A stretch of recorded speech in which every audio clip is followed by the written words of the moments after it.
Hi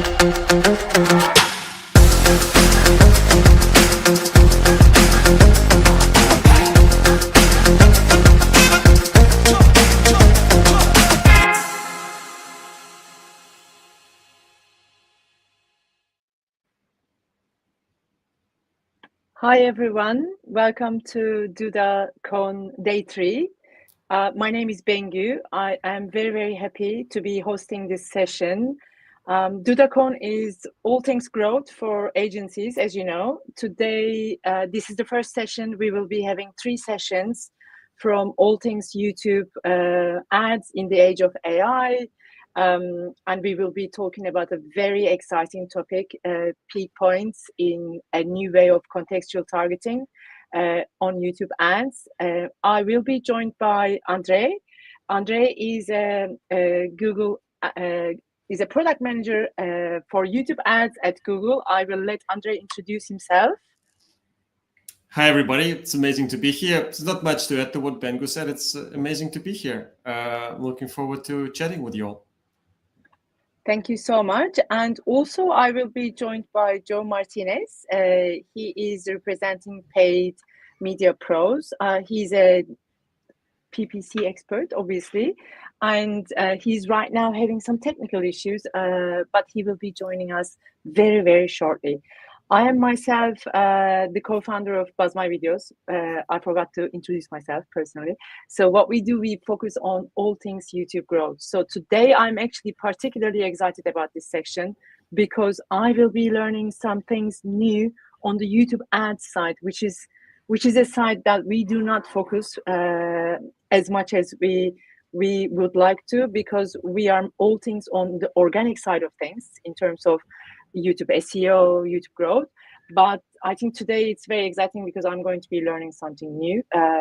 It's groundbreaking in terms of what AI is kind of facilitating, in terms of targeting, in terms of making sure to find new audiences. And I am based in London, UK. Andre is based in Zurich, and Joy is based in Milano. But as we wait for him, I would love to know where you guys are joining today's session. If you could please let us know in the comments. I see some great comments coming in already. Hello, Matt. Oh, hello, and Daniel, and the Biz Consulting Group from Houston, all the way from Houston, guys. What time is it in Houston right now? Thank you for joining us. Hans from Mongolia. Wow. Welcome on the session. Arizona, Miami, Washington, Florida. Baton Rouge. We have a very diverse crowd today. I love it. Oh, look at that. Matt says everything Duda is great. Yes, I must. Everything Duda is. I mean, look at that. I'm wearing a hoodie. I can say it. Everything Duda is great. True. I should have been more branded. I'm not as branded as you, Andre. Oh no, come on! But I should have been. You've done your duty with the LinkedIn posts. I failed us on that front. Oh, did you? Oh, okay. Well, I mean, I did do a LinkedIn post, and on brand it was AI enabled, just as my background is. So we're doing our best. Look, shall we wait for Joe a couple of minutes, or shall we get started and wait for him to come in? Because I got not a ton of slides. I'm hoping that we. I think we should just get started, and then when Joe comes in, we could do another kind of like round of introduction for him, and then we will loop him into the conversation. What do you think? And we can troll him for failing. Exactly. Because we were because like for clarity, it's not like he is a no-show. We were chatting with him for 15 minutes before this started, and then suddenly everything went dark. Well, it happens. It happens. Welcome to the internet. Yeah, 1 minute before the session started. It's like sometimes technology fails us, but it's okay.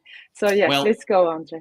Let's talk today about the times when technology helps us. So hello again, everybody. Hello, DudaCon. I'm Andre, as Bengo said. I work at Google as a PM on the YouTube ads team. And it's amazing to be part of DudaCon this year. What a treat. I love working with this team, and I'm super pumped to have the chance to be with you all today. Bengo, I was so excited to meet you when we were prepping for this, and Joe as well. I haven't worked with you before, and I'm so looking forward to talking to you about this topic. And thank you so much for making the session possible. Let's get to it. Likewise. All right, well, let's get to it. But let me start with a question. By the way, Bengo, I love the fact that you're going to be learning stuff today. So I'm hoping we're going to have quite a conversation. Indeed. Drop your answers in the comments and sort of feel free to engage with us. We're seeing some of your comments. I'm keeping one eye on the comments feed as well. But tell me this, in our world saturated with noise, like everybody keeps talking about, I don't even need to go there, social media, breaking our brains. But in particular, when you think about it in terms of advertising, when the world is saturated with noise and messages, are your clients truly cutting through? Now, what if I told you that the next frontier of advertising isn't just about what videos people watch, but actually about the moments in those videos and the way they resonate in a special way? What if? So today I'm here to share how Google's cutting-edge AI is literally transforming YouTube ads to deliver moment-level precision. And we'll talk about it in quite some detail, and you can ask me lots of questions what this actually means. To me, when I started working on this, this was mind-blowing. So moment-level precision, allowing you to connect brands at the precise peak and drive unprecedented return on investment. Before we get to that, let's check the pulse, right? And get some more life in the comments. I keep asking you to engage because you know how the YouTube algorithm works. The more comments you make, the better this is going to get watched. But I'm genuinely interested. What do you think, and maybe we'll discover something new, what do you think is the oldest and the most powerful tool in a marketer's toolbox? I'll give you I'll count down to 5. I'm intrigued by this question. We should have prepped. It's not a trick question. I've asked it before, and people are and so far people have started looking for something really niche tricky and modern and tricky, something that only somebody who graduated from 5 MBAs simultaneously would know. But in reality, what I'm going for is that the oldest and the most powerful tool in our toolbox are stories. From the Odyssey to Finding Nemo, we're captivated by them. Just today, as I was going over the slides during my commute, it struck me that I needed to contextualize what we're talking about for you. So here's the story. Advertising has relied on broad strokes, demographics, general topics, but YouTube has such a vast content library that it literally demands more. Advertisers want deeper, more impactful ways to connect, moving just beyond just reach to solutions that truly foster strong brand association. And welcome, Joe. Welcome, Joe. Welcome on board. We were we kickstart, but we will come back to you for your introductions, I think. So yeah, because you just joined on a very, very peak moment, peak point. Indeed, I was going to thank you. I was trying to figure out how we're going to bake it into this, but that's exactly it. And this is going to be the story of today. This is what people will remember. I know, what a way to what an entrance you're making. But I was about to say, so think about this, whether in terms of brands and situations and stories, whether it's Red Bull associating with the extreme adventure of a space jump, everybody saw that, right? I hope. If you haven't, look it up. It's amazing. There's BBC documentaries about it. Or it's your local bakery supporting a children's charity, right? The goal is always strategic brand association through emotionally resonant context. Sounds very complex and scientific. I'm thinking about what I just wanted to say. I'm okay, I will repeat this because I think I spent some time thinking about this formulation, so it's worth it. So the goal is always strategic brand association through emotionally resonant context. What this means in plain English is that as a brand owner, you want to be seen next to something that is you. And you can be cool, you can be passionate, you can be compassionate, you can be powerful, you can be humble. Whatever it is that you as a brand want to be, that is where you want to be seen. That is how you want to show up. And so this universal principle of making a brand part of a deeper, more meaningful story is precisely what AI now enables at an unprecedented scale on YouTube. And so we at Google will bring to you the best in AI, the best in scale through YouTube, and those two together multiply. So what we're actually doing is identifying nuanced elements within video content.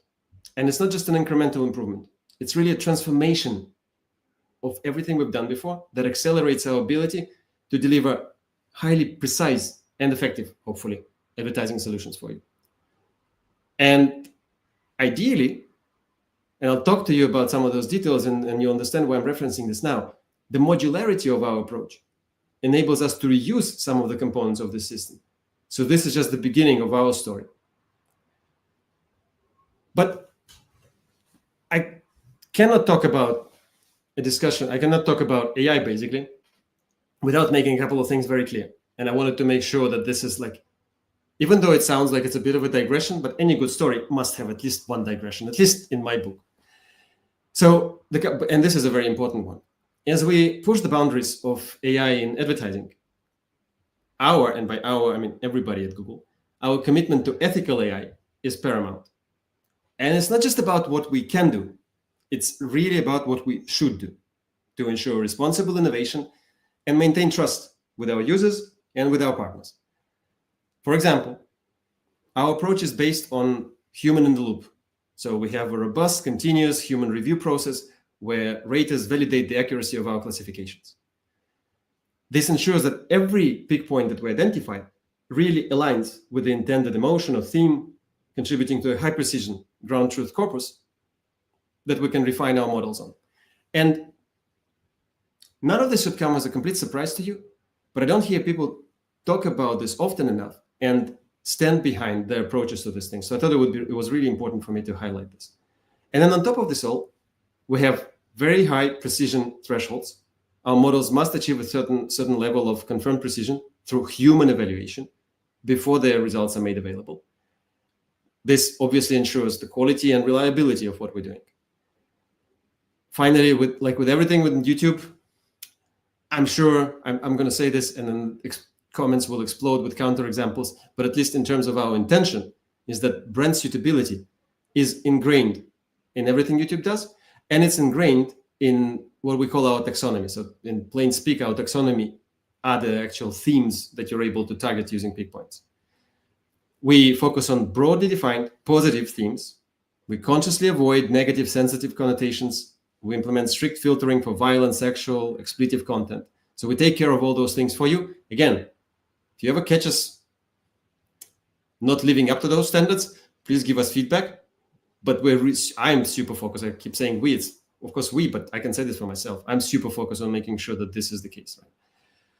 And then also, interestingly, our research indicates that for ads, I don't know if this is going to surprise you or not. It didn't surprise me so much. I was pleased to have this confirmation that so-called naturalness is several times more important than intrusiveness in determining a break timing perception. So think about this. When an ad break comes up on YouTube, how naturally it fits into the flow of, remember, the story is a lot more important for our viewers than literally any other measure.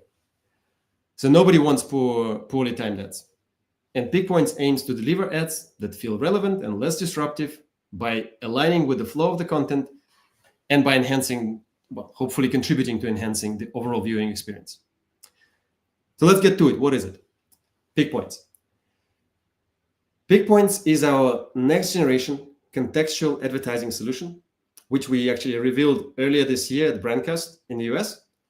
And if I'm not horribly mistaken, props to Duda, this is the second time we're talking about this in a public setting. So take it or leave it. We love working with partners that get our message out there and make it heard. Pickpoints uses Google's AI to identify peak segments within videos. I mentioned this briefly before, it bears repeating. So we look at peak segments, literally sort of a duration of a few seconds. These are specific moments that focus on positive themes. I mentioned positivity before, but this what are they? Like they can be victory in sports. They could be joyous moments associated with family, with friends, stuff like this. Moments that attract special viewer attention within a video. One important point about them is that they must stand out. You can imagine a video that is generally positive, generally friendly, and sort of uplifting, but within it, there's this moment which makes you feel special.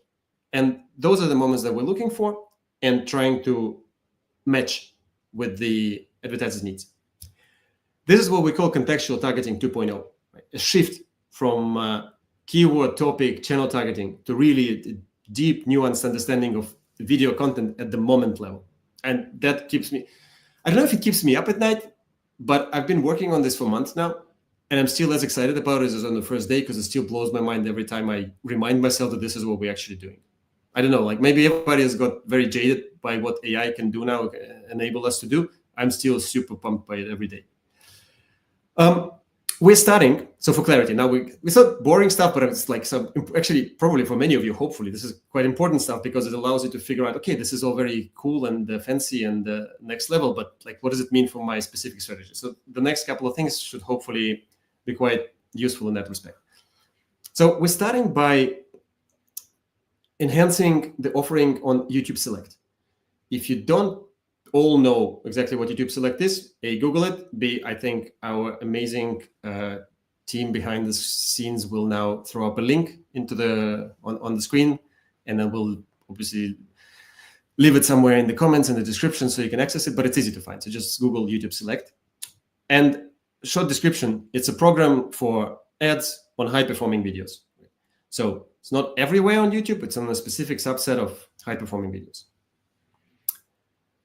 We start by enhancing YouTube Select, and we define a range of positive moments to optimize the placements. Now, we lean on the existing YouTube Select sales motion and product motion, which enables us to get to scalability and give it the broad appeal that we need. What it means for you is that you're starting with a familiar user interface, basically, when you're creating your campaigns, and a well-understood buying journey as well. So we certainly have ideas about enhancing your controls and getting more input from you during that journey. This will come. But initially, you'll be able to sort of start creating campaigns using Pickpoints, and I'll talk a little bit about exactly when. But when you're able to, sort of when access is available more broadly, it will be as easy as anything you've done so far in video ad campaigns. The long-term vision is to turn Pickpoints into something that is actually even more tailored to your ideas specifically. I don't know if this thought has already occurred to you as you were listening to me, like, but can I target my themes? Can I target what I want? You can't now, but we really want you to be able to. So the advantages are clear. You can align with high precision. You can achieve strong brand differentiation. You can have like completely new creative strategies when you know that you don't just control, to the extent possible, the content of your own creative and the overall campaign. You control where that creative is going to go. What is it going to appear next? Remember the story within which your creative will tell its own sub-story. Remember, like, I mean, and there's a link back to the beginning of this. With me, it always happens. I said that with making a digression, and any good story has to have a digression. Your ads can become these welcome digressions in somebody else's amazing story. It's a vision. I don't guarantee this happens every time, but I think that's the vision that keeps me super genuinely excited about what we're doing here. Now, details. Again, back to how you're going to be able to use this. Our early access program is starting later this year, limited to a small number of advertisers, targeting viewers in the US and a few countries in English. Gradually, we will expand this early access to a few other major markets in English at first. And we're very bullish on pushing to videos in other languages as early next year as we possibly can. I'm very optimistic about it because genuinely one of the main value propositions of Pickpoints is that we're looking at the content of the video. So to a certain degree, it is language agnostic and language independent, but we want to be super cautious and super conscious. You know how I talked about human in the loop, about the cultural context and the connotations, and what looks like victory in sports in one culture might not be completely appropriate in a different culture. We want to understand all that very well before we kind of go, hey, yeah, not everybody can use this.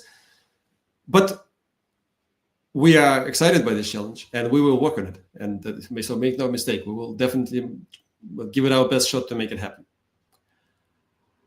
Measurement. I'm sure some of you, at least, which are sort of of a similar mind to me, are like, okay, this is all nice and good, but how am I gonna? What am I gonna like? I'm just gonna. This is all nice, and I'm gonna maybe pay a little bit extra to make it happen. But how am I going to know that it's working? So we're using a brand new metric for this. It's called brand association, which refers, I guess it's reasonably obvious what it refers to. I'm still going to say it. Refers to the degree to which consumers connect a specific brand with a particular attribute or concept. Right? And for many brands, fostering these positive connections is a key strategic goal. So hopefully this is connecting and resonating with you as well. By aligning with themes like moments of wonder, big moments in sports that I mentioned before, or even gaming, right? You can build brand equity that you can't build in any other way. This deep contextual relevance and alignment helps amplify your message, enhance memorability, and should lead to increased ad effectiveness. And to measure the effectiveness of building brand association, we offer you brand lift surveys, which employ tailored questions to gauge the connection between a brand and specific concepts. And we will also be introducing the brand shift metric, which quantifies changes in perceived brand associations over time. And then on top of the data that we give you, I would encourage you all to knock yourselves out and come up with all the best ideas that you can think of. So this is truly precise and nuanced brand storytelling. What does it mean for you as marketers? It's about delivering unmatched impact. It significantly enhances brand association and memorability. You're aligning your ads with the most resonant moments in content, and your brand becomes intrinsically linked with those positive concepts. It leads to higher recall, and the connection is so powerful that some, I'm not going to say who, but some call it the epitome of branding. So maybe you can start calling it that. And this is deep. This is that deep contextual relevance that I talked about. Right? We move beyond targeting channels, topics. We allow your message to resonate profoundly within the precise context of a video segment. We provide measurable impact. Beyond the standard brand lift, we're developing the new brand shift metric, right? And we give you unprecedented insight into campaign effectiveness using both those new metrics and YouTube's existing campaign measurement. And finally, this is a premium offering. So it's positioned to deliver high revenue per ad to creators. So it's a win-win proposition, actually win-win-win proposition for everybody involved in this ecosystem. In fact, if you think about it, there's 4 wins in here because I anticipate our viewers, our creators, our advertisers, and hopefully the platform itself, YouTube itself, to benefit from this. And that's another thing that I think, on top of this technology innovation, remember when I said it's not about what we can do, but also about what we should do? When I look at it, any which angle that I look at it from, I see all 4 pillars of YouTube's ecosystem benefiting from this. This advanced system comes with challenges, and I want to acknowledge a couple of them. I mean, quality and precision clearly are paramount, right? Our goals for confirmed precision are super aggressive, and our models are rigorously validated by humans. This ensures that moments you target are exactly what you expect. Addressing user experience that we mentioned briefly and ad timing is critical. Our UX research indicates that naturalness is the most important factor in break timing perception. So we're actively experimenting with optimal time windows for ad breaks after a peak point to ensure that the ad feels integrated and less intrusive. And we, at all costs, are trying to avoid content disruption. The whole idea of the whole basic premise of this, I'm not afraid to say this, there was a bit of a misperception when we first talked about it, that this is something YouTube does to interrupt your moment. Nothing could be like further opposite from what we're trying to do. The whole idea is that we let the moment complete, and then we take a digression. It's just as when you're telling a story. You don't cut yourself off mid-sentence. You finish it, and then you go, but that reminds me. And but that reminds me is when your ad comes in. Then I haven't mentioned this yet. This is, I guess, as good a time to mention this as any. Another feature that we're introducing in parallel with Pickpoints, and will be exclusive to it, at least for now, is the Ad Notify feature, which introduces a subtle banner that appears briefly after the pick point and before the ad, specifically designed to align the brand message with the content without disrupting the viewer. And then, of course, finally, brand safety. It's always a top priority here at YouTube and in YouTube ads specifically. So we rigorously exclude any kind of content that is inappropriate. And finally, I've shown how Pickpoints is hopefully transforming advertising, moving towards a world where your brand can connect with audiences at precisely the right moment. But our journey of innovation doesn't stop here. Not only doesn't it stop here, in many ways, this is where it begins. We believe that the true power of Pickpoints lies in its ability to adapt and expand to new valuable contexts as identified by you.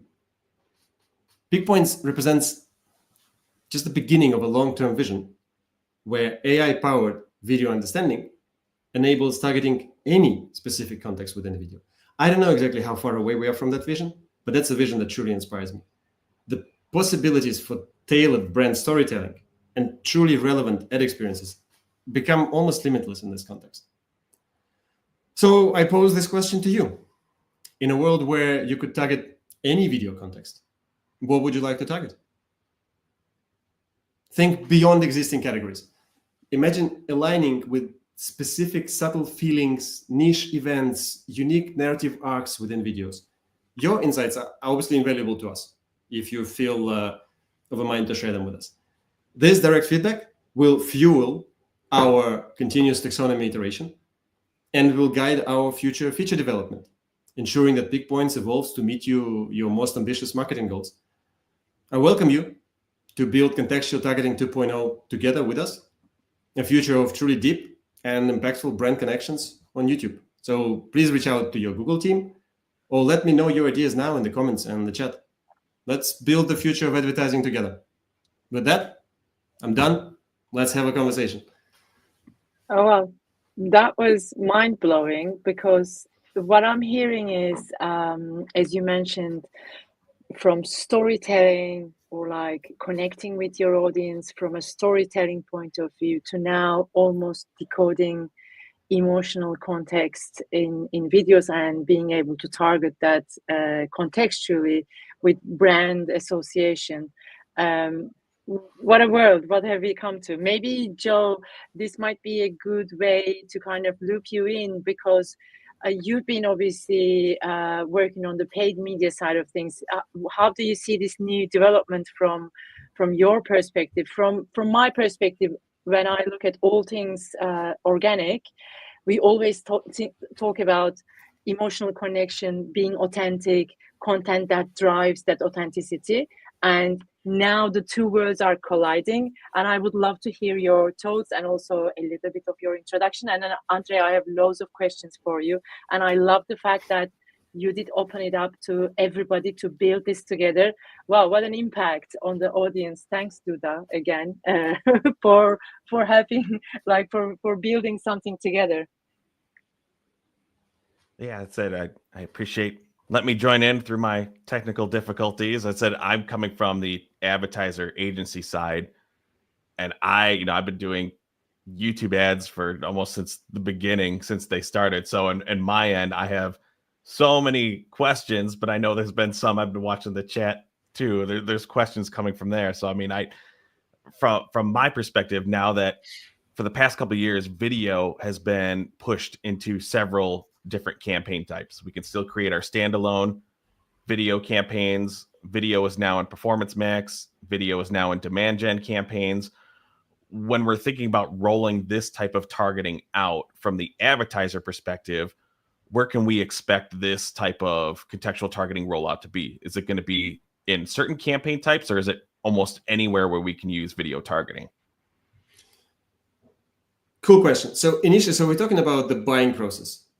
You can think of it initially as if you are building a campaign for reach and you are basically using reservation ads. This is when you will be able to choose initially specific lineups, like those in the industry understand what that means when you build, like Joe, you're probably familiar with this term. So that's basically a selection of something. It used to be a selection of channels, then it became a selection of videos. Now a lineup can also mean a selection of segments within the video.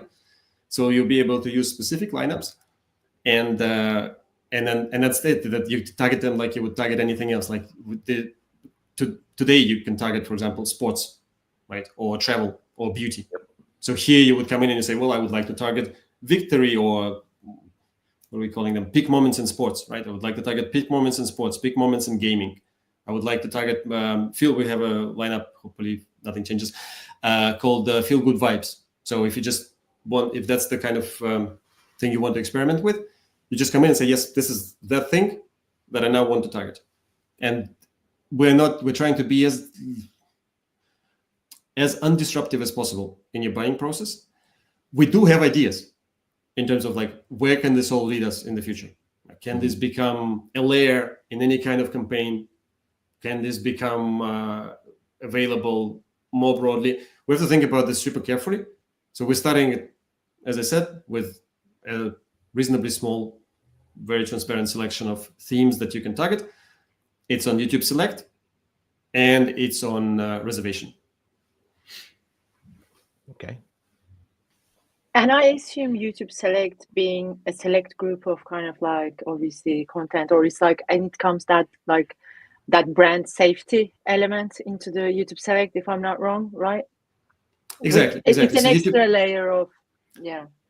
YouTube Select enables us as a smaller team working on this to lean on the excellent work already done by that team to introduce brand safety. I must say, we're also at the level of our exploration of videos. We also try to figure out like what else beyond just brand safety do we want to exclude and not focus on. So it's not just YouTube Select filters that we're using, but it's an excellent starting point for us. Brilliant. I mean, I think the YouTube audience, or like from a viewer's point of view, ads on YouTube, in my opinion, is something like really widely accepted. Everybody's like, I think, like, I don't know. I'm comfortable with like having like seeing ads on YouTube, and I do believe it's kind of like the standard norm. But this layer of kind of, as you said, because it's a peak kind of point, it's a peak emotional kind of point for the viewer that's engaging with the content. And how do you kind of, you've mentioned that there's going to be kind of like a kind of like notification, before this comes in, and I'm assuming it's going to help with that being not that intrusive. How do you kind of see that, if there's potentially a backlash, or like is this going to be fully immersed, or is there going to be some intrusion from a viewer's point of view? Yeah, so it's an excellent question. I love the fact that we're discussing this, because it's the elephant in the room. It's what I'm pointing behind me, because there's literally an elephant behind me, but you can't see it with this background. So there's two things to note here. One, remember, human in the loop, high precision thresholds. So part of what we are looking out for is being able to determine the end of the peak moment, is being able to accurately say whatever was happening. Because remember, again, this makes our job harder, but that's why we enjoy it. If a video is all excitement and, I don't know, like I'm struggling to come up with an example. Imagine yourselves a video that is 60 seconds of pure excitement. Everybody is just running around, super happy. It's nice and very positive, and could be used for certain things, but it's very hard to determine the peak moment inside of that. Like, any moment seems to be peak. That wouldn't be a great candidate for us, for our selection. We literally look for things that, in the context of a story, reach a crescendo, reach a special moment. But then that also means in turn that we need to determine not only when that moment is reached, but also when it passes. So imagine, in the context of storytelling, you have like kind of tension building, climax, and then resolution. And then the storyteller kind of winds it down and brings it to a close. That winding down and bringing to a close is when we say, well, and now we can make a small interruption and introduce the ad. So if we get it right, and we're working really hard to get it right, we're not touching the actual moment. We're coming in after it. So that's the first part.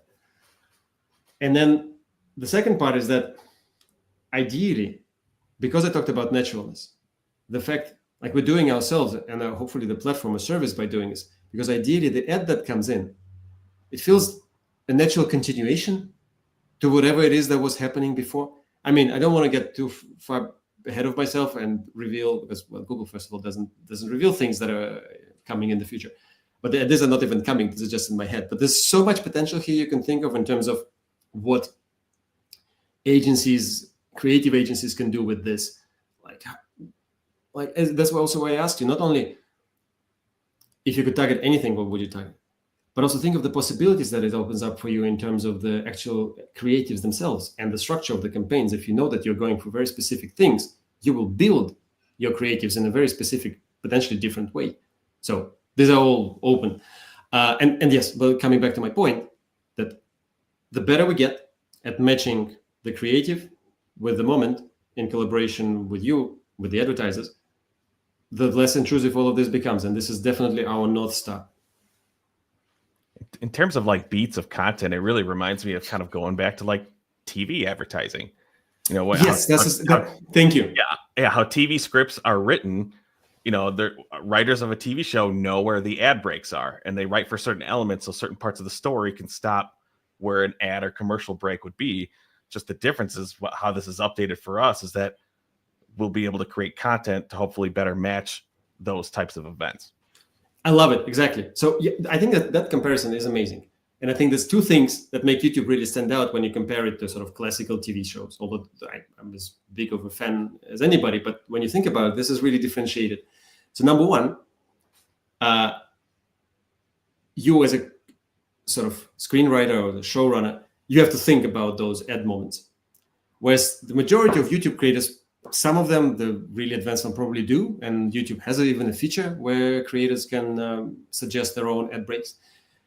However, the vast majority of us, run-of-the-mill storytellers, we don't think that, oh, and now will be a pause that will enable advertising. And this is going to be a moment that's associated with this and that. You just tell your story, right? And so we take it on ourselves to ease that burden and do that job for the creator. Hopefully it works. That's number one. And the other thing on TV is that, yeah, you can kind of, in the, whatever it's called, the run of the program, you know where your ads, I guess you negotiate for where your ads will show up, and you know kind of what you're buying. Are you buying halftime in a football game, or are you buying like a break in the news reel? But you don't, like in those news, you don't know what they were just talking about. Were they talking about opening a new kindergarten or another bomb exploding? Like, that's not up to you. So your ad can completely just, deflate if it's exactly the opposite from what was just discussed. Whereas here, you have that control. Yeah. So and then that's better. And seeing some of the other comments too, it's like I think people are more accepting of YouTube ads. I mean, it's been on there for a while, and even from the advertiser perspective, previous presentations I've done, it's like ads aren't annoying when they actually speak to people in that certain moment.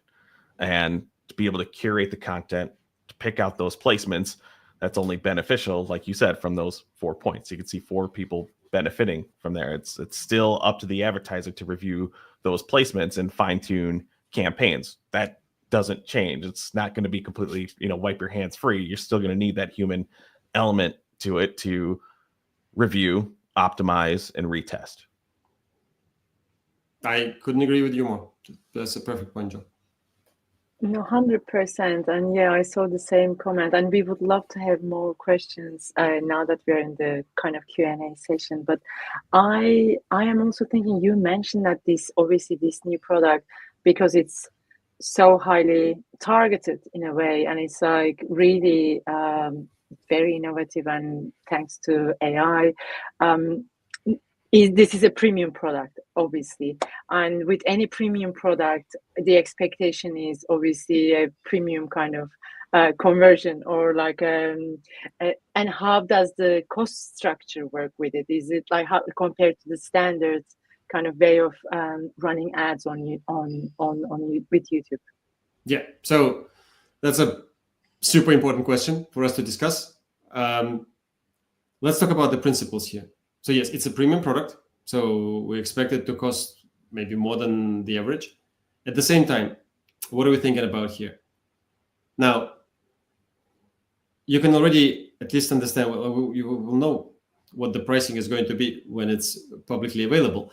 But even now, as we think about this, you can, if you're already familiar with YouTube Select and you've built campaigns on reservation campaigns using YouTube Select, it will be in that ballpark, and it will not be wildly different from that. So that gives you an initial understanding. It is, on the one hand, just like YouTube Select is now, sort of significantly more expensive than auction, but for a reason as well, right? Because you have that level of control and you know exactly what you're getting. Because again, we anticipate, like we eagerly anticipate different ways in which people will use this. But our main goal for people to use this is to drive brand association. So you are, I don't want to mention any brands, you Duda, right? You Duda, and you want to be associated with innovation, ease of use, any of those things, right? Speak innovation, for example. That's not something we currently make available, but if we ever would, you can measure it very specifically. You wanted YouTube viewers to associate your brand with innovation. You run a campaign, you will have your answers within like whatever time the campaign ran. When it's over, you'll have the answers. Did this have an impact? Did this not have an impact? I'd say this kind of transparency and this detailed level of measurement really justifies the investment that you're making. Because not to say that auction doesn't work, but it just doesn't enable the same kind of fine-tuned focus on what we are trying to achieve. No, I love the new KPI as well. It's just like it's obviously brand new, and it kind of adds another dimension of for any business to track that affiliation in terms of like that brand association. It's like, in a way, it makes it easy for brands to be able to, how do you track like your innovation affiliation, right? So now there is like this opportunity where you can actually say, okay, I can actually kind of like bring it back as an affiliation back to my business. Having worked with a lot of content creators and with a lot of content side of things personally myself, I know things can also get tricky on YouTube with content creators, because what they aspire is like they aspire to get more views all the time, and more views means sometimes tricking the systems, like, you know, sometimes like finding the gaps and building on those gaps. Do you kind of like foresee any issues on from a creator point of view, where creators can actually, oh, okay, you know what, how can I make this a kind of like a peak point, or not manipulating, but like kind of like tricking the system so that they can like position their content in a different way? Because there is always challenge. There's always like it's yin and yang, you know. It certainly is. All of my experience at Google is one way or another associated with systems and the way people interact with those systems. Some of them surprising. We had a conversation about this just before this started. We shall leave that conversation secret and a mystery to everybody. At the same time, so let's think about your question. I love it, by the way. It's like the way you're thinking about this is, first of all, very astute, right, and going to the core of things, but also it enables me to talk about something that is super important for me. We talked about storytelling, and the way I'm thinking about this right now, if we encourage meaningful and pointed storytelling with clearly punctuated moments of climax, that's good storytelling. That's what storytelling is supposed to be. That's how it should be. So if we incentivize creators to be more like that, to build up tension, to create resolution, to show outcomes, to whatever they are, right? From that perspective, I would say, I mean, good luck to them. This is great. This sounds like they're going to be making better content because of it. And I'm sure, again, I'm saying this, I'm not because, first of all, I'm not directly involved with creators. I'm talking about this more as maybe out of personal experience. Best creators out there already know this. And I think my ambition, and I would be a super happy PM if our feedback from creators about this next year will be like, oh, that worked out super well for me. Like, you know, the stuff that I'm generally doing, just this fits very naturally in that. That would be the highest compliment that I could have paid, like that we are able to find moments in those videos the creators naturally position there, just because that's best practices for content creation. And if we're talking about gamifying this, I'm still thinking, I mean, hopefully our trust and safety teams will be all over this. I can't immediately think, like, if you can think of some, if folks in the comments can think of some really interesting and creative ways to get unfair advantage out of the system, let me know. But like on the surface of it, it's a targeting mechanism, right? It's as if I told you, okay, you're now able to target sports on YouTube, which you can, but imagine you couldn't before. And you're a beauty and lifestyle creator, and you go, oh my God, now you can target sports. Now I will abandon my beauty and lifestyle blog and I will create a sports blog instead. Like in theory, yes, but in practice, does that work? How would that work? Like, I don't know. So good question. And I love the fact that it encourages us to think about storytelling and encouraging impactful storytelling. And we shall watch with attention and great interest what people try to do with it. So on my side, sometimes. Oh no, sorry. Go ahead. No, sure. It says I'm looking at it more from, we have a lot of clients who, yes, they all say, we know brand building is important and everything, but at the same time, we know they're going to ask eventually, what did I get out of this? Even though they're looking to build their brand. So I think one of the best things that we do if you're spending a good amount on YouTube is to run brand lift studies to see how this additional awareness are more people coming back and searching for your brand? Are they becoming subscribers to your channel? Everything. Will this new type of targeting with the reservation buys be able to be built in with a brand lift study to see how this new technology, how this new contextual targeting is impacting people's perception of your brand and your company? Yeah, Joe, love the question, particularly because it makes me think that I didn't cover this in good enough detail. That's exactly where it is going to be measured. So this brand association is becoming part of what you're able to track using brand lift. So there's nothing new you need to do, no new system. Like the way you've been using brand lift surveys before, now you will also be able to track brand association using them. That's it. Perfect. So you get a new report, and that's all there is to it. Beautiful. No, I see a great question from. I was going to say we can go to the No, I was going to pull up that question as well. There's a great question for you, Andre, if you've already seen it, so I don't have to read it. But perfect. It's now reflected on the screen as well. Yeah. What's your top advice for businesses? Yeah. I mean, that's a tough one, because I also feel like it goes a little bit beyond my total knowledge. Let me speak about it partly from a personal perspective and partly from a professional perspective. I think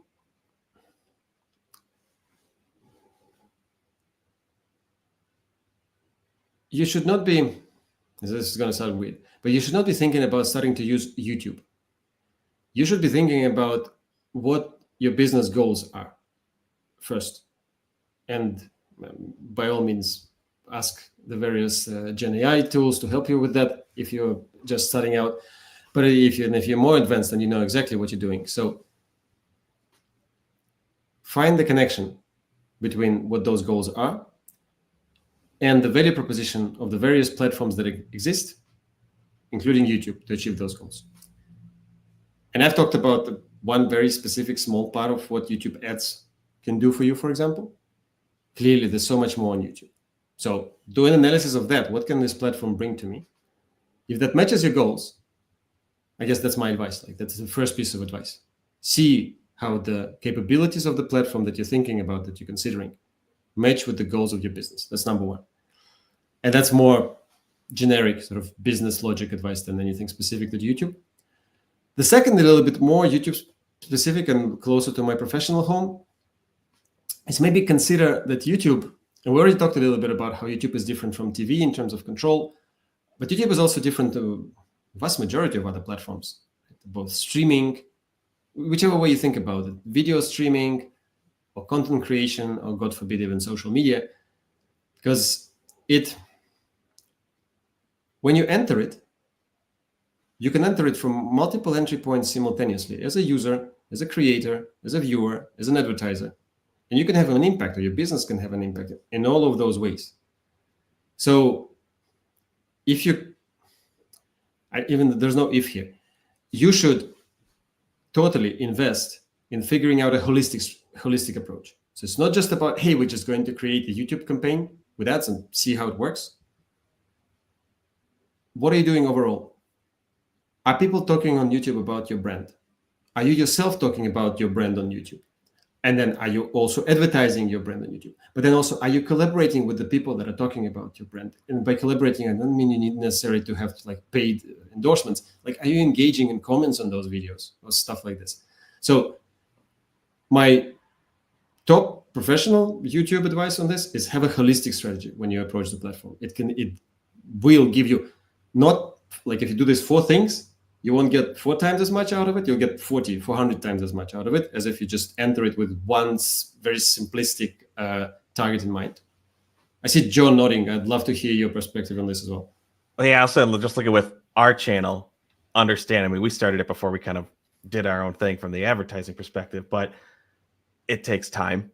It's stuff that we have clients who come to us and want to start their own channel and use YouTube for advertising to promote their brand, promote their company.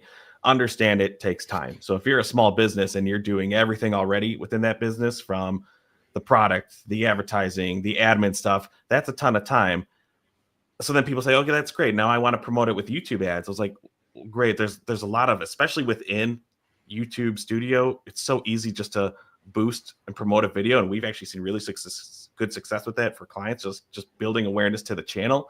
But if you're going to promote a channel where you're not consistently making content and trying to grow that, then it seems kind of counterintuitive. So if you're looking at building a YouTube channel, that type of thing, understand how much time it takes. But then also from the advertising perspective, we see plus and minuses where in-stream ads, especially a 30-second skippable in-stream ad, you're not going to pay for it unless the user watches at least 30 seconds or they watch the entire thing. So from a cost-effective brand awareness standpoint, it's great. And yes, you can drive a lot of traffic to the website, but understand if you don't have the video creative to either optimize video for shorts or just even test out different hooks, that first 5 seconds before someone skips, do you have the capability to create multiple forms of content? Because running the same video ad for 6 months straight, you're probably going to annoy people and hurt your brand more than help it. So there's so many components with it, and I could list off another 50,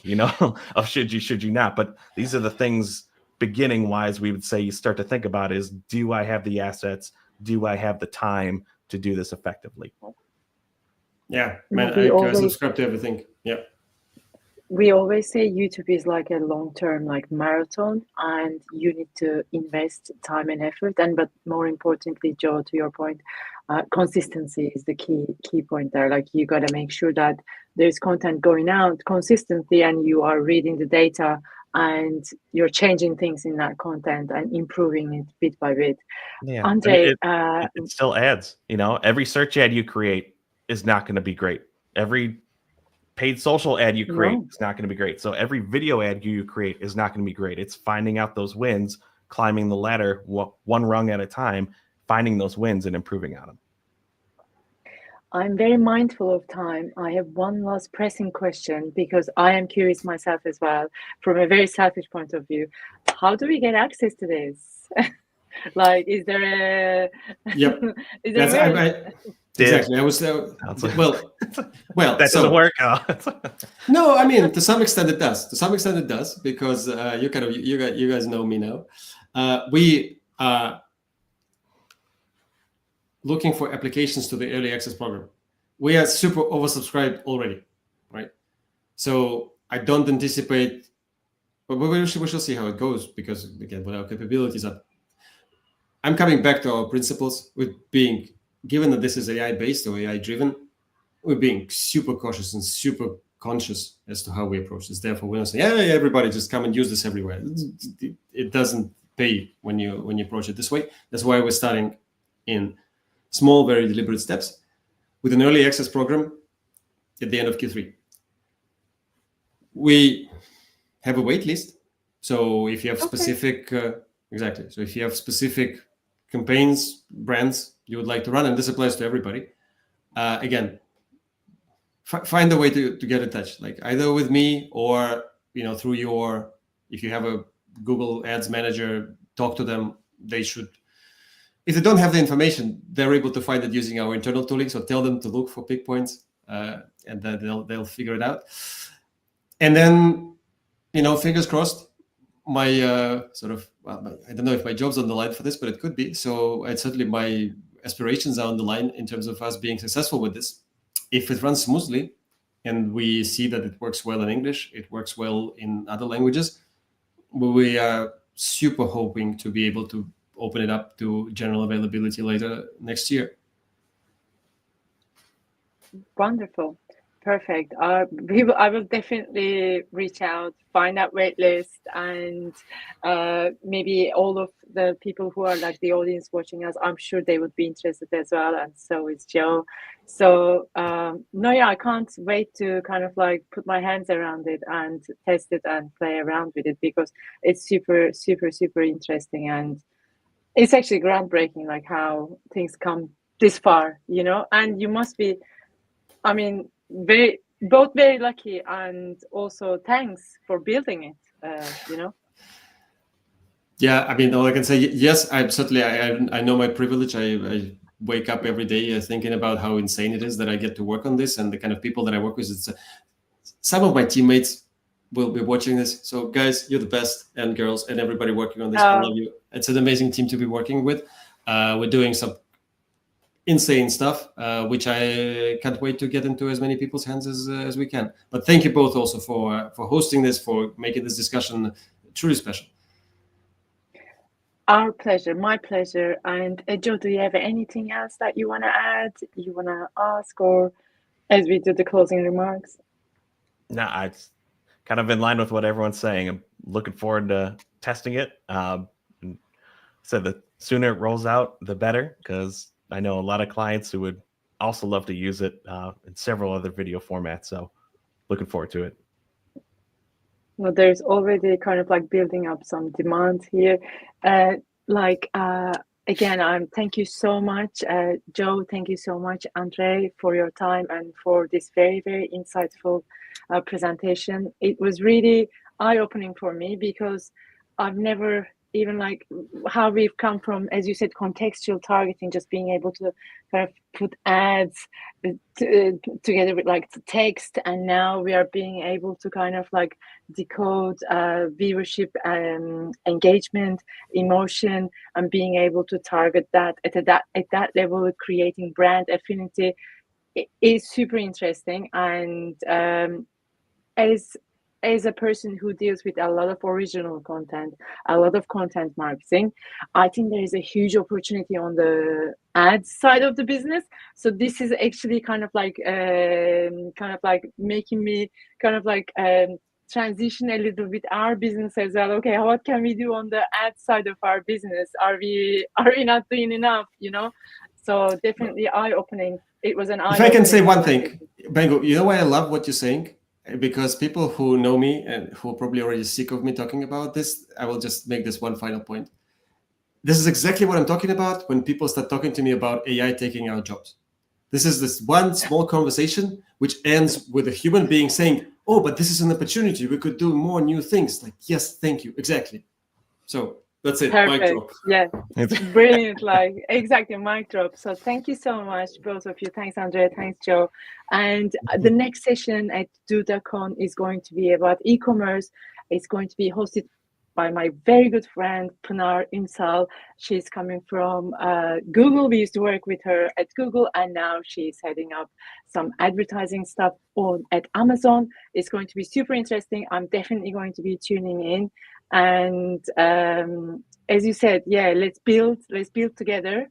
As it's just like giving me more entrepreneurial kind of hype, this session in terms of like building on the Google YouTube ads side of the business. Thank you so much, everybody. If you have any other questions, I think maybe you should just put them to Duda. They're going to send them over to us. Thanks, and have a good evening.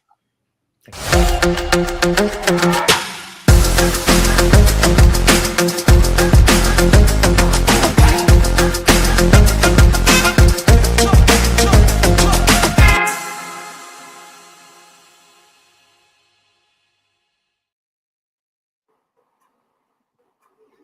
Hi. Hello, everyone. Welcome to session 2 today on the last day of DudaCon. Great to see you.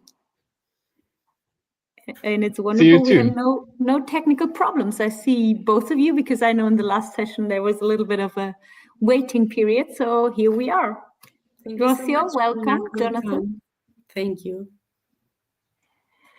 So you ready? Buckled up, everyone? Let's see where you're all from. That would be lovely to see. Maybe we can get some live comments while I introduce you, Rocio and Jonathan. I didn't wear my hoodie. I see you have a t-shirt, Jonathan, right? That's better for the weather, I guess. Yes.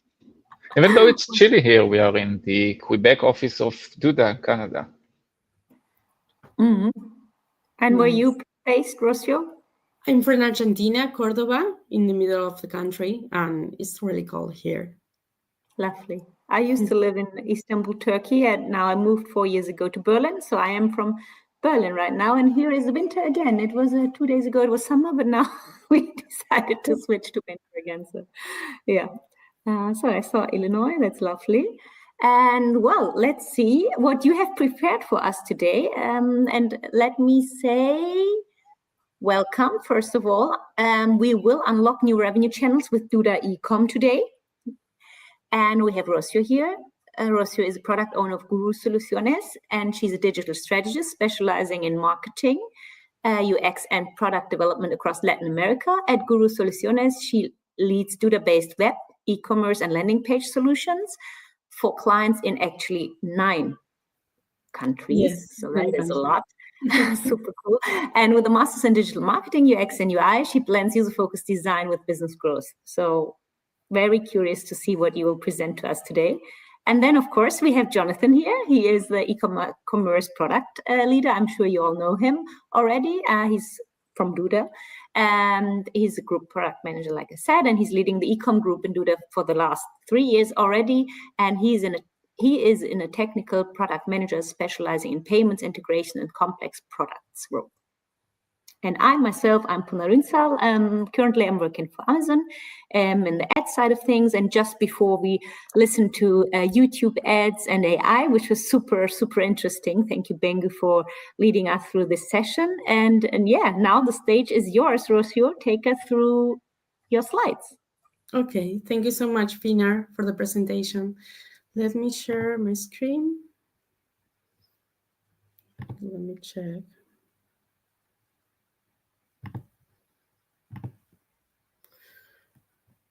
The slide now. Let me present that computer. So, okay. Hello, everyone. My name is Rocio. Like Pinar says, I am happy to be here today. I will talk about Guru's journey. We will see how Guru helps small and medium businesses, SMBs, with Duda.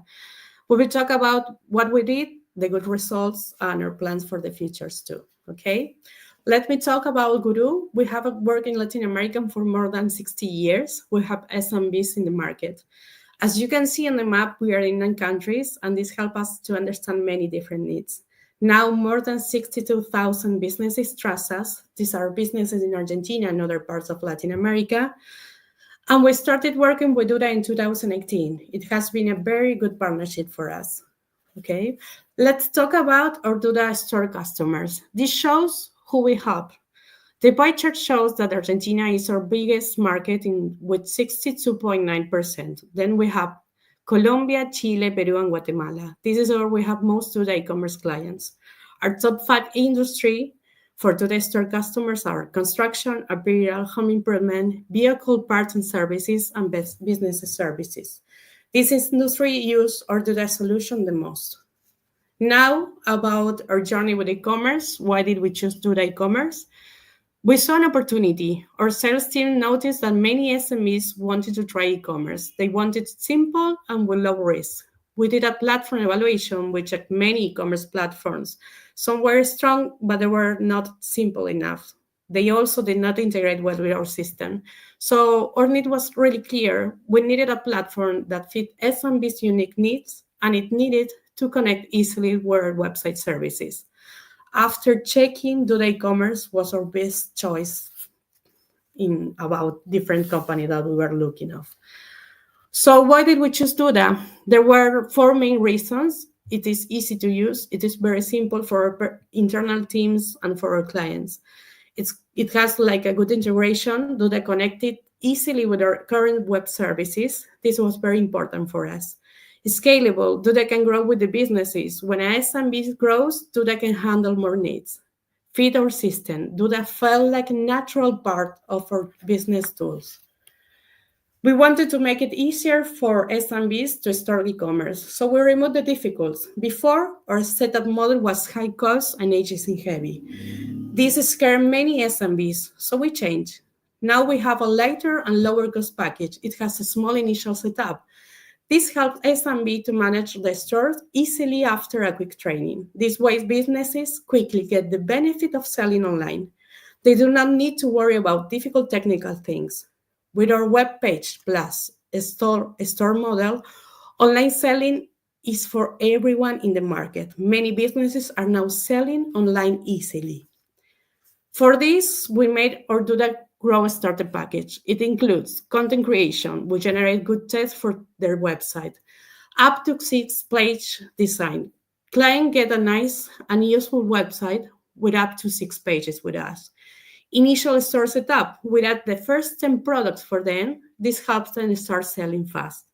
6-month coaching. We give personal help for 6 months for our clients to guide their digital growth. This package is made to grow. Clients can easily upgrade the bigger online stores with more products. They can grow their e-commerce as their business grows.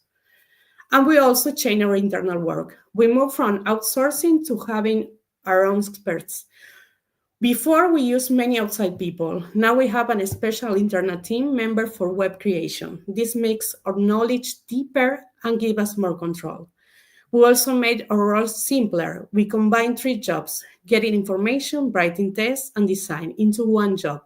This makes communication easier and delivery faster. And we added a dedicated QA, a quality assurance team.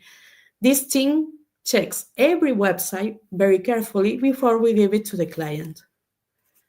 AI tools are very important for work too. So we use AI to make design content faster. This helps us launch faster and keep quality good for all types of businesses. What took months before now take only days. To explain this better, making a website plus a store model that we created with Duda takes 14 days now. For other platforms, the competitor, it takes about 38 days. This speed is like a big advantage for us and for our clients. Our products have to change a lot too. So we have 4 phases. Phase 1 for our clients is a web. This is the first step to start the digital change. Businesses get an online presence. Phase 2, web plus store. Here we add e-commerce easily. SMBs can start selling online with few products. And the phase 3, a store that is only the store. This phase gives full e-commerce solution for businesses ready for a complete online shop. The phase 4 is the future, store AI. In the future, we will use AI for product recommendation. This will make buying better and help sell more. So these changes had a big impact for Guru and our clients. Our setup costs went down a lot, and we did more work per client. Let's see the main results. First, more businesses using it. Many more SMBs are now selling online. Hundreds of new businesses started. Easier to start. We offer low-cost solution for all budgets. More accessible, this helps us reach more SMBs. Businesses that could not afford e-commerce before can now use it. And the last one, real sales. Most important, we help these businesses sell online and get real results. Let me share one success story that we have inside of the company. We work with a wine shop in Santa Fe in Argentina. They changed their business a lot with our solution about e-commerce. They put their many good wines online, and this helped them reach many more customers and sell much more. For the future, Guru and Duda have exciting plans, more AI integration. We want to use AI more for better store optimization, personal customer experiences, and automatic customer help. Better community and training. We will give more help and training to our SMBs. This will help them keep succeeding and be more independent. Okay, thank you so much.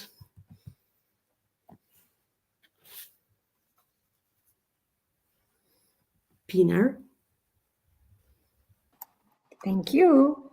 I was looking at some questions, and someone asked, did she say 62,000 businesses? 62,000. Yes, Did you in do that? Latin America. Okay. That was what was a surprised comment in the number. section. Yes. Jared. Yeah, exactly. So thank you for clarifying that. Thank you. I don't see any other questions for now, but I'll open up the questions, of course, later on. So please keep them coming. We are monitoring the chat, so please feel free to type them in here. And I also have some questions later for you because it's really amazing what you did. And now let me pass on the microphone to Jonathan. Hello. Great. So we wanted to share with you a bit of what happened since the last DudaCon. We thought it would be nice to look at, a year from the last DudaCon until now, what we've done with Duda native e-commerce, some of recap about the features and the progress we've made, and also about some data about how the stores that are being built on Duda are performing, and also give you some sneak peek into what we are planning in the coming months towards the next DudaCon. So if we look at this last year, it was a really year of growth on our store performance and numbers of store. The first thing is that the number of stores actively selling and published on Duda almost doubled itself of people using the native store. I think we see this as a point of confidence of many of our partners and direct users in the native e-commerce solution of Duda, which keeps growing in these rates, year after year. And also the number of transactions, meaning how many times a year, a month, a day these stores make sales, is increasing also very rapidly, again, year after year.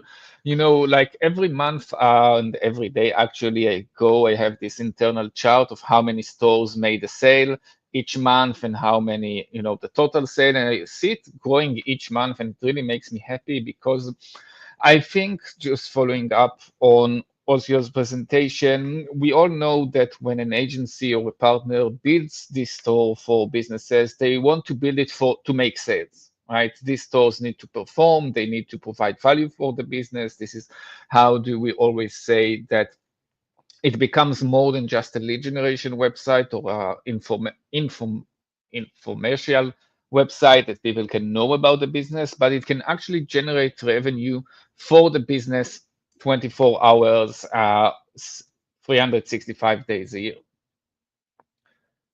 So, and also the volume of sale, not just the number of transactions, keeps increasing, and we see, stores making amazing sales and like drops and specialty products and physical products and services and digital products. We see all of these happening in Duda all the time. One of the nice things that we saw this year is, we offer our merchants to be able to have live shipping rates calculated on the checkout to allow them global fulfillment. This is supported anywhere over the world, meaning that once your customer wants to check out, they will get their specific rate for their specific cart based on all the weights and dimensions. And what's also very nice to know is that a lot of this growth comes because Duda gets very good deals about the shipping labels for the merchants, for the selling side. So we see all this dimension growth, and I think we see a really good confidence in the performance of Duda's native e-commerce. And how did we manage to make these improvements and these numbers grow? So let's see what we've done with Duda native e-commerce since the last DudaCon. We added more support for the EU region and other markets. We had a lot of requests for many merchants to have the tax included in the price of the product. In the US and Canada, usually taxes are added after the checkout or when you go to the checkout, but in many countries, it's included in the price. And this is a very big feature and a very big requirement for a lot of merchants to be able to present it in the right way. also to be able to enter the prices with the gross price and not to do calculations. And many countries also have what we call tax groups that say that alcohol products or food products or books are taxed in another way. So we allow that, and we see this, a lot of the growth coming from many markets outside North America. We also complemented this by multi-language. A lot of stores want to offer their catalog, like the storefront, like the website, in multiple languages. And we added support for Molly payments, which is a payment processor very popular in the European Union, and we continue to add more along the way. We also introduced many other features that, tying up to Ossio's presentation, help beginner merchants, people who want to begin small with online e-commerce or with selling online, to do this without getting into the complexities that might be with setting up complex operations, selling nationwide or international. One of them, which is very important, is offline payments. This allows the merchant to set up, let's say, cash payments or by the phone. We also know that in some markets, people prefer to make the payments by phone or by cash in the store. And also for large purchases, sometimes you don't want to pay online from both the buyer side and the seller side. So that's one very popular feature that we see with a lot of adoption within the native stores. The second one is store pickup. A lot of places, small artisanal businesses that sell locally want people to be able to come and pick up, or they want to manage some very local shipping, like by postal code. They ship to this part of the city. Maybe they do it themselves. Maybe they're using a very local delivery service. And it allows very good granularity for, again, merchants who are starting their journey in e-commerce to be able to sell online in a safe and, I guess, easy to digest way. We also allowed more customization for merchants. The first thing that we allowed is for buyers to give some input regarding a specific product that they want to buy. It can be, think of like a personal message on a t-shirt, like we see in the example, or for a flower shop, or just any other customization that they want to communicate to the buyer, to the seller. And this allows many more people who wanted to sell online but couldn't because we didn't have this feature to come on board, and we see all the usage that they do with it. And we also allowed more flexibility in the checkout process, like opting in for marketing, which I guess a topic that comes a lot in DudaCon, and some other customizations as well, like legal requirements per state, etc. So these are many of the features that we introduced since the last DudaCon. So let's see a bit about our upcoming plans. So first one, it's a big one, and we talked about this a bit in the keynote of in the beginning, the first day of DudaCon, is Duda Booking. That's coming.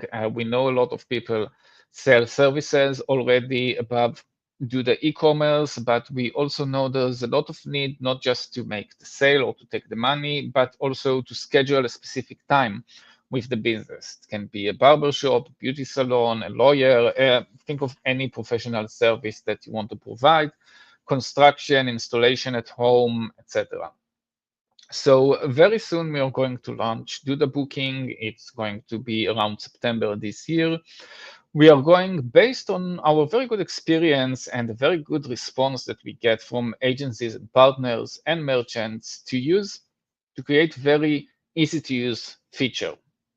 I don't know if you know this, but today about 2/3 of the stores that are managed on Duda were created completely by the merchants in a DIY way, which gives us very strong confidence that the UX and the experience that we create for them makes it very easy for them to use without a lot of support from the agency or the partner. And we intend to do the same thing with Duda Booking. Also, it's going to be very integrated with the Duda platform. Think of plumbing the widget into the website and automatically get the website design, and combining this with templates and APIs workflows that many of our customers use, because we understand that this as a feature needs to serve our customers at scale and not just building one site after the other. So if you want to get more details and also see a very nice live demo about Duda Booking, so you can watch the keynote session that we had in the first day, and in the last few minutes I do a demonstration of Duda Booking, and I think it's also in the blog post at the summary of the first day. And if you are, as a Duda customer, interested in joining and getting early access to that, in the blog post in the Duda website, there's a way you can register to get early access. So that's one thing very big coming soon, Duda Booking. We are very excited about this. And I think according to the responses in the chat 2 days ago, our users are as well. Another thing that we are going to release actually very soon is more customization to the checkout, to add custom fields and sections with very multiple types and a variety of ways that merchants can collect information from their buyers when they do the checkout. This is a highly requested feature that a lot of merchants ask us, and I'm happy to say it will be going live soon. We are also going to enhance the product customization in the product level. Think of uploading a file. Let's say in this example, we see someone can type "my best friend" and have it printed on a t-shirt, but what if they want an image to be printed? So they can upload it and add it to the cart and checkout and the order details. And checkboxes, think of pizza delivery or anything else you want to customize by selecting, and more types of inputs that user will be able to use. We are also going to integrate with Authorize.net. It's another popular payment provider that a lot of businesses want to use. And continuously, and this is, I think, in the number of dozens a month, we release small enhancements to the store every day and every week based on feedback that we get from users and specific needs to make it more usable, more scalable, and selling more. So this is like a brief overview of last year and next year. Super interesting. There's a lot in the making, and maybe you can do another session like this next year. What has came to life, and I'm sure most of it and even more. So super insightful. Thank you very much. We had a question from Ron Rose, but Rim already answered that one. There was a specific one around ACH payments and the steps from offline.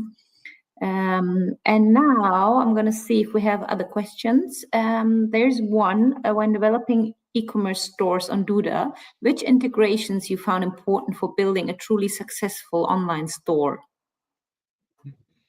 Is this for me or for both? I'm sure you both can answer it, but whoever feels like this is your question. So I can start. Yeah, whatever you want. Yeah.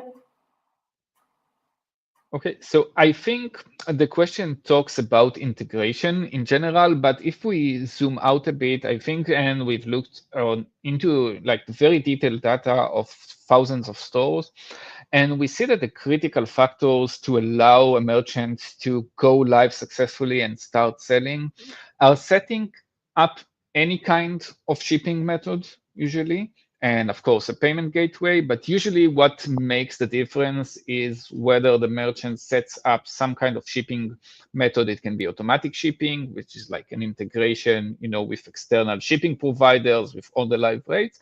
But it can also be like a very simple flat rate shipping, maybe nationwide, maybe to specific zones, or maybe using the zip codes. And from what we see, if the merchant does this within the first 2 weeks of their setting up the store, the chances that they will finish the configuration, go live and running, and start selling are increasing at least 4 times. And if not in the first 2 weeks, so I would say in the first 6 weeks, this is what you can say like the golden window for a successful setup of an online store. And I think, and also can share from their experience as well, what we see is that the most important thing is to begin, to have something go live, see the response of the audience that comes to the website. And this is usually what makes the tipping point, especially for people who are not very experienced with selling online. People who have, previous experience, maybe had a different store and come to Duda and build, another store with their partner. Usually they do this very fast. But for those who are at the beginning, the most important thing is to set up some kind of shipping and, of course, payment options and go live within 2 to 6 weeks. Okay, in my case, I believe that the most important part is to try to work with tools for the communication. Even though we are selling in a store online with an e-commerce, you need to connect with users.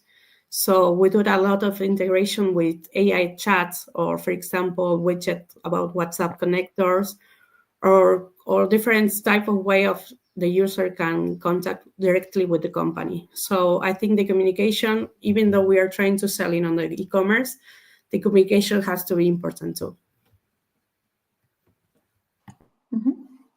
Cool. Jonathan, there's another question for you.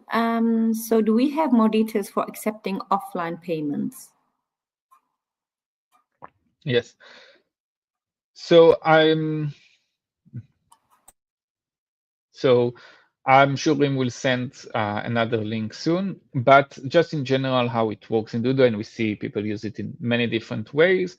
People can go into the payment section of the store in the back office, and then I think it's the last one, they have offline payments option. They click on it, they enable it, and then they can configure multiple ways that people can pay offline. And then, the merchant usually gives it a name, like pay by phone or pay by check or pay in store or pay on delivery, whatever. It can be more than one. And then adding some instructions. And when the customer checks out, they see all these relevant options and they can choose which one they want. They see the name and also the instructions. And also this data goes into all the emails that come out from the store, to make sure that people get the instructions in the relevant place and they don't forget them. Let's say if, it's a bank transfer or something like that, including the bank account number and details. I hope this answers the question. Thank you very much for addressing it directly. And maybe, Rocio, I can ask you something, because I personally also super interested in all things AI brings to maybe Duda and also your business itself. So Rocio, has the integration of AI into your process changed the experience for SMB clients, or also for you and your team? Okay, the integration of AI tools changed things a lot for us. For our teams, AI helps us work much faster, for example. It helps to accelerate design and content creation. For SMB clients, I think that AI will be more important in the future because our plans are to deepen AI integration to give them advanced store optimizations. So this means maybe better online store and more helpful than in the future. Super interesting. And also maybe another follow-up question to you, Rocio. How did you train your team to adopt this new GTM and product model? Any internal enable tips you can share with the audience today? Okay.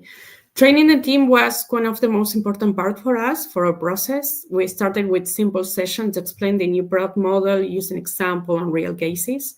We didn't give all the information at once because we shared it step by step to avoid confusions.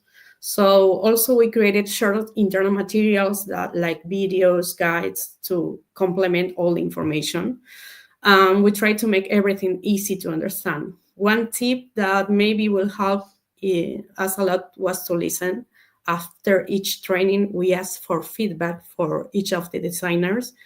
We also identified some champions inside of the team, people who understood the model quickly and helped others. So I think that it was like a mix of clear communication, small steps, and support. Cool. And also, I'm sure at Duda you also get a lot of feedback on product features, right, Jonathan? And I'm sure, and maybe it's also cool that we have both of you here now today. On maybe you can share with the audience how you use the user feedback that you get from partners like Guru, and that you directly then integrate into your projects and the decisions on what to prioritize in your product updates. I'm sure there comes a lot of ideas and a lot of suggestions, but you have to make a roadmap and see what should be the priority. So maybe you could take us through a little bit of your world at Duda. Sure, would be happy to do that. I think I can classify this to like two main buckets. The first one is, you can say, market specific or country specific changes. E-commerce in the top line or high level idea, it's the same in most countries, but each one has their own regulations and shipping providers and tax schemes and way to present the currency. And even in the same country, you can find some merchants doing things in one way because they're used to it, and some merchants doing things in another way. So we invest a lot in collecting this feedback from specific markets and addressing their needs. We do this through our idea forum that we have. People can go into the product. We have the idea board. They can see what other people voted, and they can also, we share a lot of progress on our, we share a lot of updates on our progress over there, so people can know if something is already in motion and do we have an ETA to release that. And also another channel to get this feedback is through our partners like Guru and others across the world. So that would be one kind. And regarding this, as we mentioned, we released the tax schemes for many countries to support. I remember there was a time a few months ago, we get a lot of feedback from people in Australia that required some Australia-specific feature for taxes. So we are always listening and incorporating these. And this is mostly, you can say, for existing features that we have on native e-commerce that requires specific adjustments for specific type of products or markets or localizations. The other one is the most strategic decisions that we take. And I think that we usually look into three buckets. One is to enable more people to use the store. Let's take, for example, the product customization example. If I was a business that selling customized t-shirts and Duda did not provide me with the customization feature, I was not able to do that. So we keep listening and surveying and see which businesses onboard to the platform. We also get a lot of feedback on businesses that want to but cannot. And we prioritize. I think that the first priority that we have is to allow as much businesses as possible to sell their products on top of Duda. The second one is, and I think this comes as the second priority, is to make more sales. And actually, most of this we bake into the product from at first without even having merchants to ask for it. One of the major things that we do is with the SEO optimization, which is now also directed to AI models and AI optimization, which has I think 10 different names in the recent 6 months. An interesting feature that we recently released, also announced in the keynote, was the LLMs.text. This is a feature that basically summarizes and maps the content of a website for LLM agents like ChatGPT, like Claude, to be able to easily understand what's on the website. And one of the things that we insisted to do, like from the very first day of the release, is to include all the products that are on the native store over there. So this makes it much more likely for agents like ChatGPT, like Claude, to know which products people sell and to increase sales over the stores that Duda are created on top of Duda. And I think the third bucket is that requests that we get, you can say, about quality of life of merchants and agencies, how to do things at a larger scale, how to update the catalog more easily, how to update the site more easily. And I think we are, in a very good starting point to begin with, as all the product pages on Duda Native are created automatically based on the design that the merchant or the agency creates, and updating them is very, very easy. But we keep making more and more improvements over there. I think that every few months we release, I don't know, between 5 to 10 improvements that allow merchants and agency better quality of life when working with Duda e-commerce. Mm-hmm.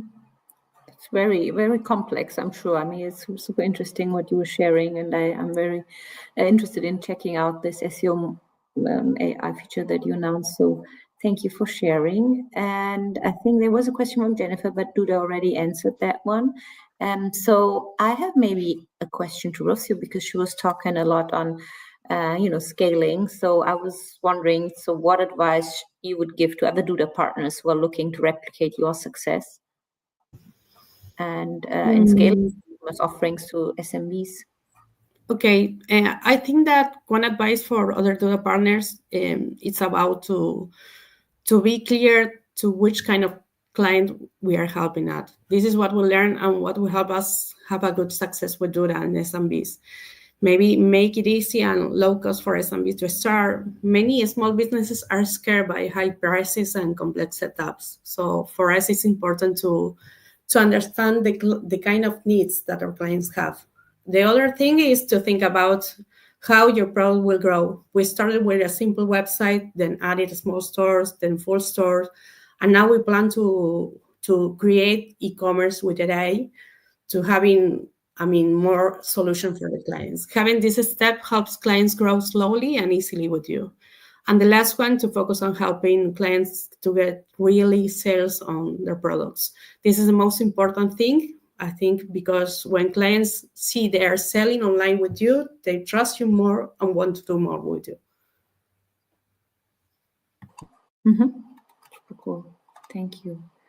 Let me see if we have some more questions. Not yet. Please keep them coming if you want to know more. And also, when I think about this agency shift, right? I mean, like the shift from an agency heavy model to a lighter touch approach, that's pretty significant. What was the internal resistance to, if any, like to this change, and how did you actually manage it? At the beginning, there was some resistance, especially from people who were used to the traditional way of working with many steps and big processes.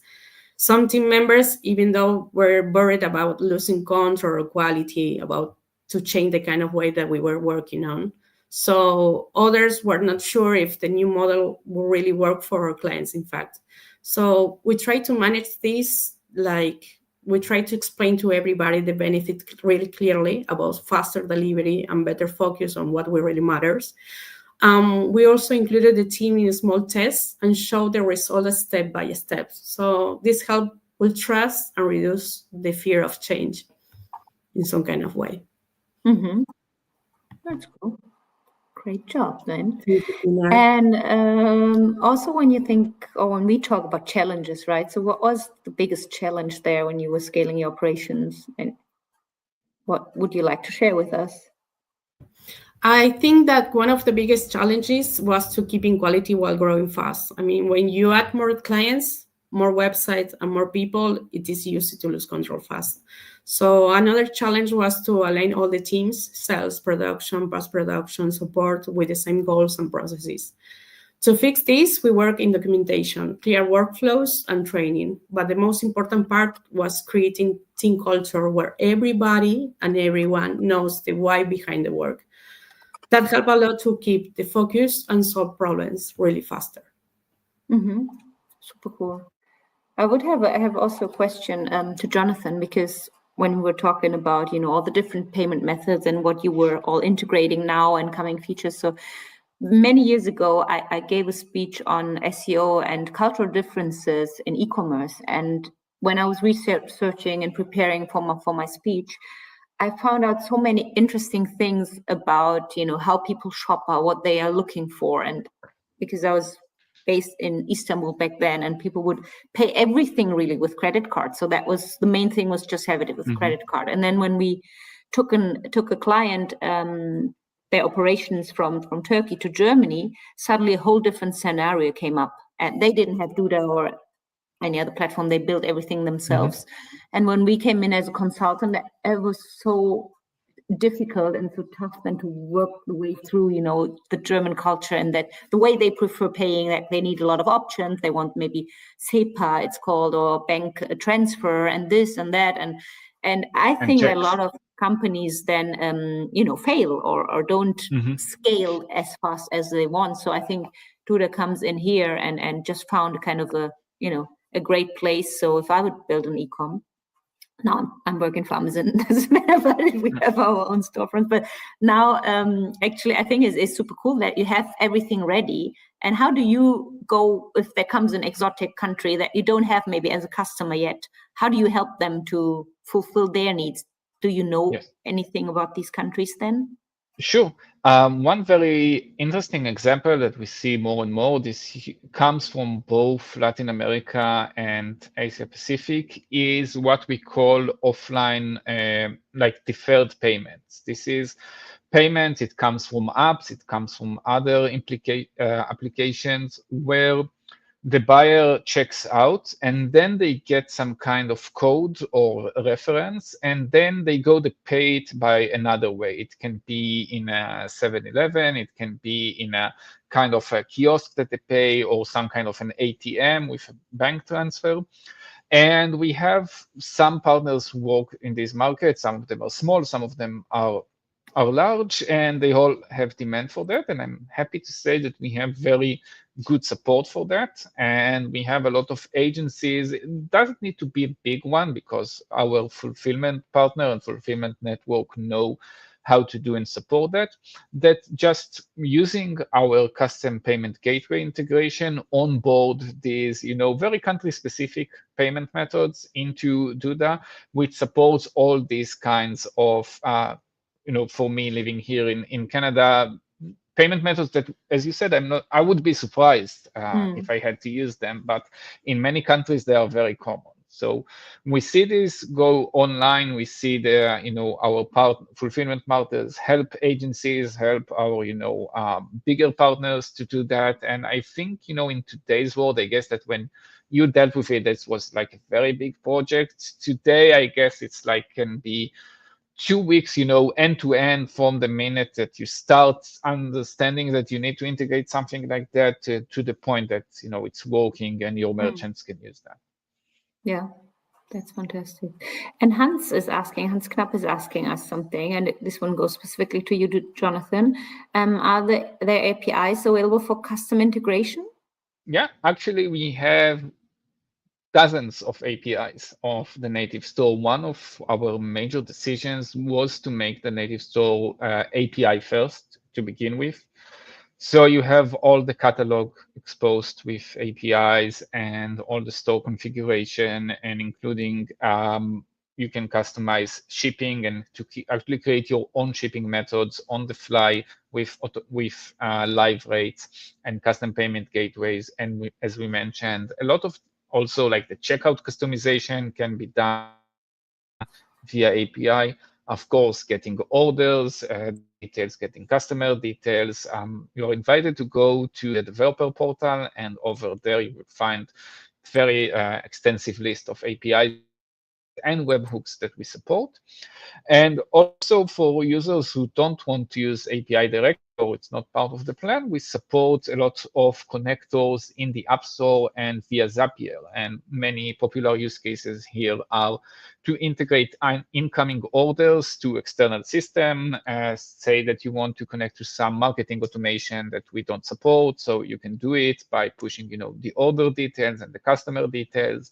And from there, you know, it's endless possibilities, sending texts, WhatsApps, emails, you know, adding to MailChimp, and we see a lot of people use that. And this is also something that, you know, in many cases, I think the challenge with e-commerce or with any site that, you know, has some operation attached to it, it's not just static pages and contact form, is that the business might have something in place already, right? They might have all their contacts in Mailchimp or another local CRM, that they work with. And as an agency, you want to be compatible with that. You don't want to tell them, no, I don't work with the software, and then they need to decide to migrate, and you will probably lose this customer. And therefore, we decided to allow you always, to integrate even with like Zapier or the connectors that we have in the App Store. So you as an agency can create your own tech stack, or also work with incoming customers that have something in place and you want to connect to.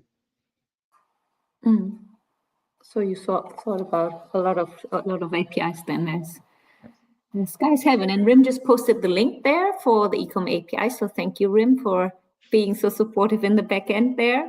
Thanks a lot. And actually, maybe Rosie also, because you were talking you were telling me beforehand while we were preparing for this session that you are working with across 9 countries. Would you have maybe a story to tell or a request that you had and then you tried to solve it on your own and maybe Duda helped you solve it? Would there be something that you would like to share? Yes, we have a case that, for example, the case that I put like a successful story, that is the wine shop. That story begins with a small store solution that we gave, that it was a web plus store. After a few days, the clients decide to change it to a small, a huge and a bigger store for us with Duda, because he was really satisfied with the kind of product that we are giving to them. And they really start selling really more products to Argentina, in fact, to sell all the different wines that they have. So I think that is a good story to tell, because it's explaining how we start with one product, and after that we upgrade it with a good experience that the client can have with us, and we do that too. And it was successful in the end, like the wine store that it was. Yes, they don't started to sell into the whole country. They started like a really small company in Santa Fe that is like a state. And after they changed it to a huge step with the e-commerce, they started to sell into different countries next to Argentina, and start to sell into all the country Argentina. So I think that makes a huge difference in the economy of this kind of clients. And also they start like to think in a different way about how they can sell the products with different clients. Interesting. Cool. And as your charity, wanted to ask you if all of the nine countries that you service to, is it in Latin America or also across? Yes. No, we are only in Latin America right now, and most of them, the big market, we are right now in Argentina, and we have different 8 countries to work with. Cool. Very, very nice case study.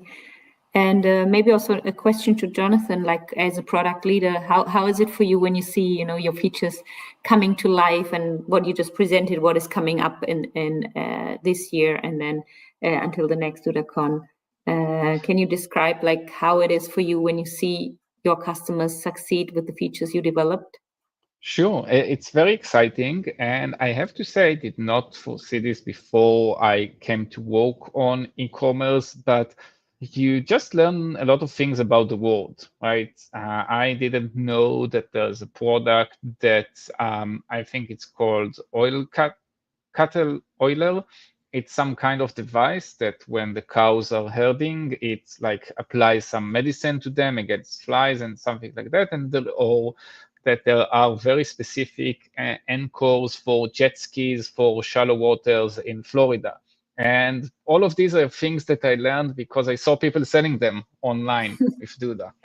So besides of seeing the features that we think of being used, I think one of the joys that I and the other people working with me in the team have is to see the actual business that people do on top of Duda. And it's amazing, how many varied offerings we see of physical products like I mentioned, of services that people sell. It can be coaching, it can be courses, it can be trainings, it can be digital books and that we see. It can be amazing jewelry designs that we see on Duda, and like all this variety is always something that's great to look on. And the actually also like the very well-designed sites. We see sites that have amazing design and that you can see that it's like the store is not just an online catalog. Okay, we try to share them with the audience every once in a while. It's not something that we always get permission for, but I think it's also part of the reason that a lot of and more agencies choose to build e-commerce on top of Duda, where you have all the design capabilities built in. It doesn't cost extra money, and you're not dependent on external parties like to develop plugins or themes for Shopify or WordPress or others. You can have all the parts of the website, the informational parts that talk about the brand and the store pages, and soon the checkout, as we mentioned also, and to have all them on brand with amazing design flexibility. And we know that this makes a lot of difference with sales of our stores, especially when it comes to small businesses that many of our agencies and partners serve, that have something that's a bit unique to offer, that buyers need to understand. It's not just I would say a general or a commodity that you can buy on Amazon, and merchants only compete about price. And I think we see the amazing work that agencies do, to promote their merchants through design, through SEO on the Duda platform. Super. And also there's a follow-up question from a SEO charity. Can he send, or can I send shipment tracking emails automatically? That would be an interesting question. Yes, so it can work in two ways. We have some, if you work with what we call manual shipping, we have some emails that are sent automatically. But also if you work with any of the fulfillment, the shipping partners that we have through our automatic shipping, so actually everything is taken care of. The merchant marks something as fulfilled, and from there, like FedEx or UPS or any other shipping provider, just takes care of all the all the customer communication. And of course, if something goes wrong and there's a return or something like that, it's also assisted and managed by the shipping provider. That's cool. And I mean, there's a lot of partners out there, but why do people pick Duda for solving their problems and compared to other solutions? So I can only say what I hear from the partners that we talk with, and I think that the design flexibility that we see is a major component. The ability, as I said, to express the brand and the value of the business in the store in a comprehensive site that is also on, you can say, the more static parts like the homepage, the informational page, etc., that are needed for conversion. People want to know what they buy, from whom they buy, and why. They're not always interested just in the product and the price. And I think Duda is a great platform for agencies and for merchants to express that. Of course, the over-the-top SEO that we have, that we take everything that we do with Duda in core web vitals and design and on-page SEO and all the checkers and AI that is combined into that. And we also add the e-commerce layer on top of that with specific SEO schemas and practices for e-commerce. So this is one group. I think another one, and this is like each time we talk with our partners, we hear this is the ease of use for the agencies, but also for the merchant part. Because if the system is complex and every 2 days the merchant needs to call the agency and to say, I don't know how to do that, I got stuck, something is not clear to me. So these are a lot of support costs for the agency. And as I said, we have 2/3 of the store managed by merchants who are like on a DIY track, they don't get any, assistance in the building, and we see them, selling, not less than, the merchants who do get assistance from agencies. And we also hear from many of our partners that used other systems like that Google did and others, that the support costs and the operational costs, it can be for a small agency, it can be for a large agency, with Duda native e-commerce are like an order of magnitude 10 times low that what they experience with other systems. And I think, when an agency wants to build e-commerce websites at scales, looks at the economics of this product line, this is a major consideration that they have. To complement Jonathan what said, in our cases, we choose Duda because it is easy for us to be inside of Duda. We don't have to hire full developers to work in the Duda platform. We can hire people that really want to know something new and something that is really easy to work with the platform inside. Besides that, we think that our clients, they really wants to work in their store too. So they don't only buy a product by itself. They go inside of it and they try to make different changes on the store or on the web page. So for the clients, it's important to be clear and easy to work in the platform too. Mm-hmm. Thank you for adding this. And Hans is asking also if Duda supports real-time rates from carriers like UPS or FedEx. Yes, definitely. This is our automatic shipping feature, which allows the checkout to present the live rates based on the buyer's location and the specific items in the cart, of course, the dimensions, their types, etc. Okay, fantastic. And just before closing, is there anything that you would like to add that the audience should know, and anything you thought that would be important to add? Maybe if you're starting like checking different companies that are selling stores, I would suggest you to compare some of them about the complexity that they have.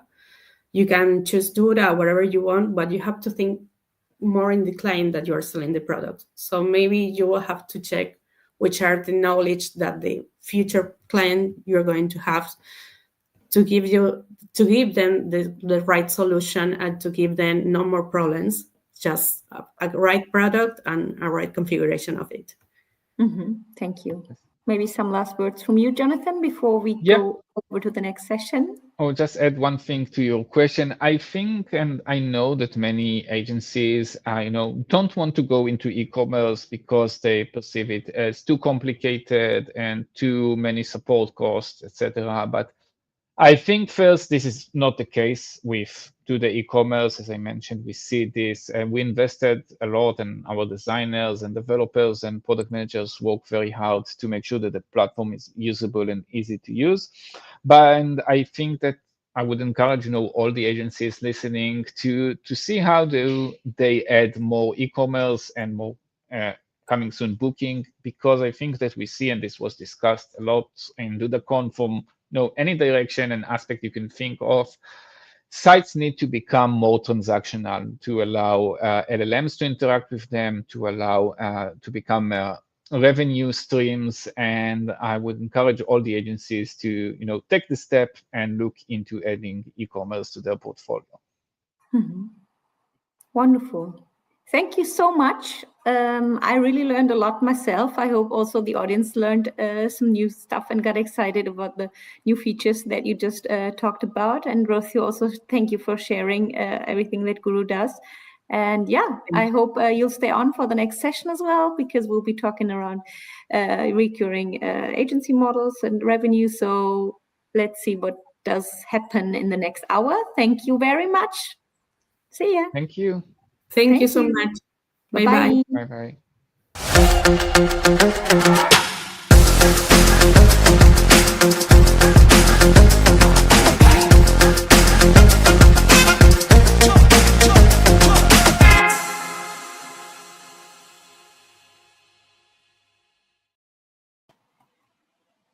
Oh, we're already live. Hi, hello, and welcome everyone.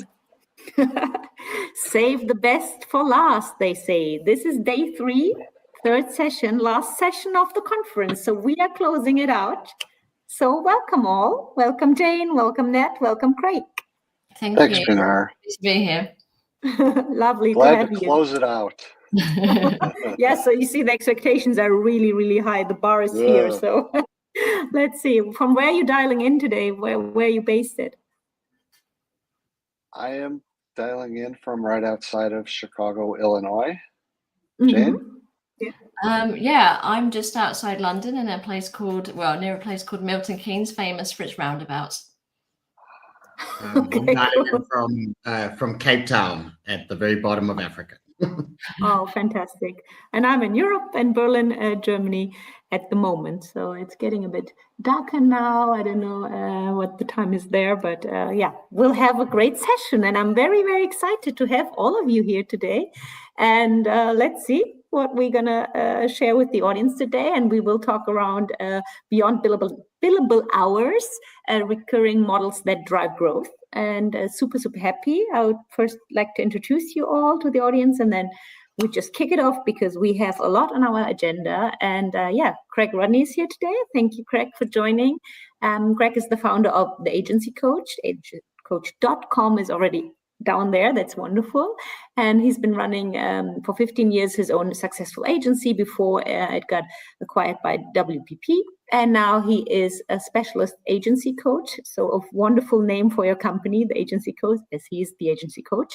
And he helps agency owners to build healthy business, grow revenue and profit. And I wish I had known you earlier, because I used to also run my own agency up until 4 years ago. And then I joined Amazon Ads. I missed a little bit the corporate life, I guess. And yeah, so I am now at Amazon. My name is Pinar Ünsal, and we also have Jane Hunt here, who is the CEO of JBH, and she's running a digital PR and SEO agency for already 12 years now. That turned into a niche PR and SEO agency, as it started off as a full service agency. So also a very interesting story, I think, that we can dive deeper into also later. And you have a book that is devoted to digital PR. This is super, super exciting, and I think a wonderful topic. And you can buy it at Amazon. Maybe you can even put in the link. Some commercial break here. So welcome, Jane. And then we also have Ned Rosacco. I hope I said your last name right. You're the founder, principal, and creative director of Olive Street Design. And you have an impressive story to share later on, because you scaled from 8 clients in 2010 to 1,465 today. Maybe is 1,466 already. I don't know. Hitting the 1,500. Yeah. So you have no sales team or business development team. You're a full service agency, digital and design. You're positioned as a 360-degree marketing firm, and you help SMBs compete in the market. So a wonderful panel here today. And if it's okay for everyone, we'll start with Greg, and then we'll collect the questions from the audience. Please keep it engaging, and everything you want to know from these fantastic people that we have here today, drop them in the chat. Perfect. Thank you very much. Okay, so we've got my slides up, and so I'm Craig Rodney. I ran an agency for 15 years. One of the big things we're going to talk about today is the recurring billable models, etc. But I'm not going to focus on that too much, because it's going to be a big part of the panel discussion, and my other panelists, I imagine, have significantly more to add on that than I did. My agency, we just defaulted to retainers, and it was easy. So I didn't really have to solve too many problems there. I want to talk a bit more about client retention. And I want to just put a caveat quickly that I realized that I've put a lot in here because I've tried to make it as helpful and as instructional as possible. So I try not to be too much theory, but if I end up going through it quickly, please either forgive me or slow me down. I want to start with this kind of caveat and just say that the single biggest retention tactic will always be the quality of your work. It is so obvious, and it's such an important thing, the quality and the results that your work delivers, that I'm going to look beyond it and go, Nothing else matters if you get this wrong. So for now, please just know that this is a default. You've got to get the work right. So today I'm going to talk about the importance of recurring revenue, establishing a balance of power with clients. I'll go through that quite quickly. And then from a retention strategy point of view, I take two tacts. There's always this polite, the polite kind of strategy, and I'll talk about polite retention tactics, and then crafty, which is a better way of saying the impolite retention. And they are both absolutely critical, and they intersect, and you'll see where they intersect. So quickly, the importance of recurring revenue.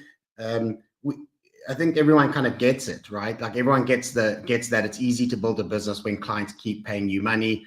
It's easy to hit next year's targets when kind of, if you're trying to grow by 30%, then you know that, you know, if you retain everything this year, you're already 70% of the way to next year's target. It's a lot easier to plan for staff and hiring, etc., when your revenue growth is consistent and predictable. And if you are starting every new revenue period from a base of 0 and having to resell everything up, it gets a lot harder. I know Nat's going to chat a lot about this, like the models that he's created, which I think are phenomenal. The one thing I want to give from a personal perspective is when I sold my agency, we ended up closing on our 3rd round of negotiations. And so I engaged with Aegis, with Publicis, and then ultimately with WPP. And the number one thing from all 3 of them was recurring income. That was it. That was like the peak of everything that they cared about. When you look at it logically, they're buying your business. They're not buying the current value. They're buying the future value. They're buying you because they want to believe that the future of your business is significantly more valuable than the current. That's the only reason why they want to buy you.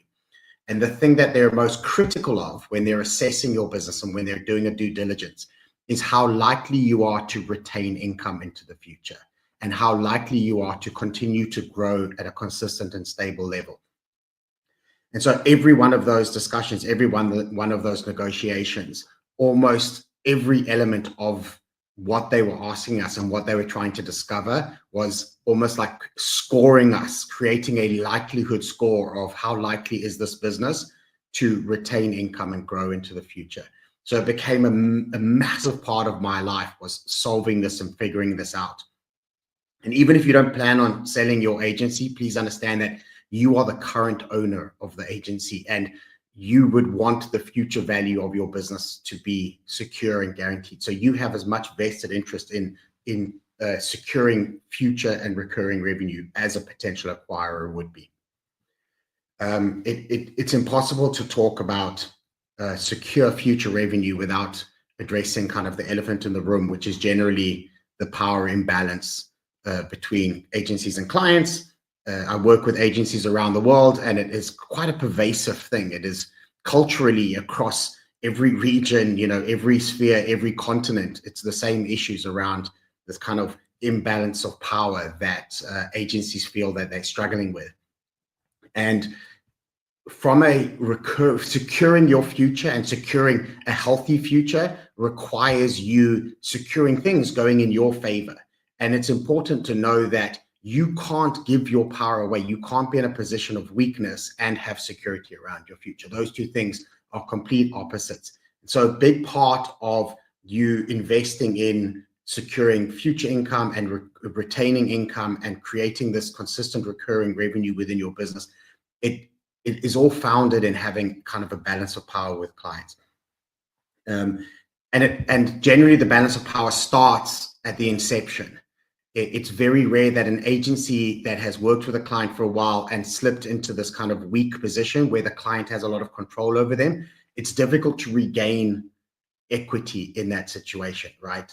You know, as I say here, equality is never given. It's always fought for. You have to fight for it. You can't assume that a client will just voluntarily allow you to have equity in this relationship because they benefit from you being weak.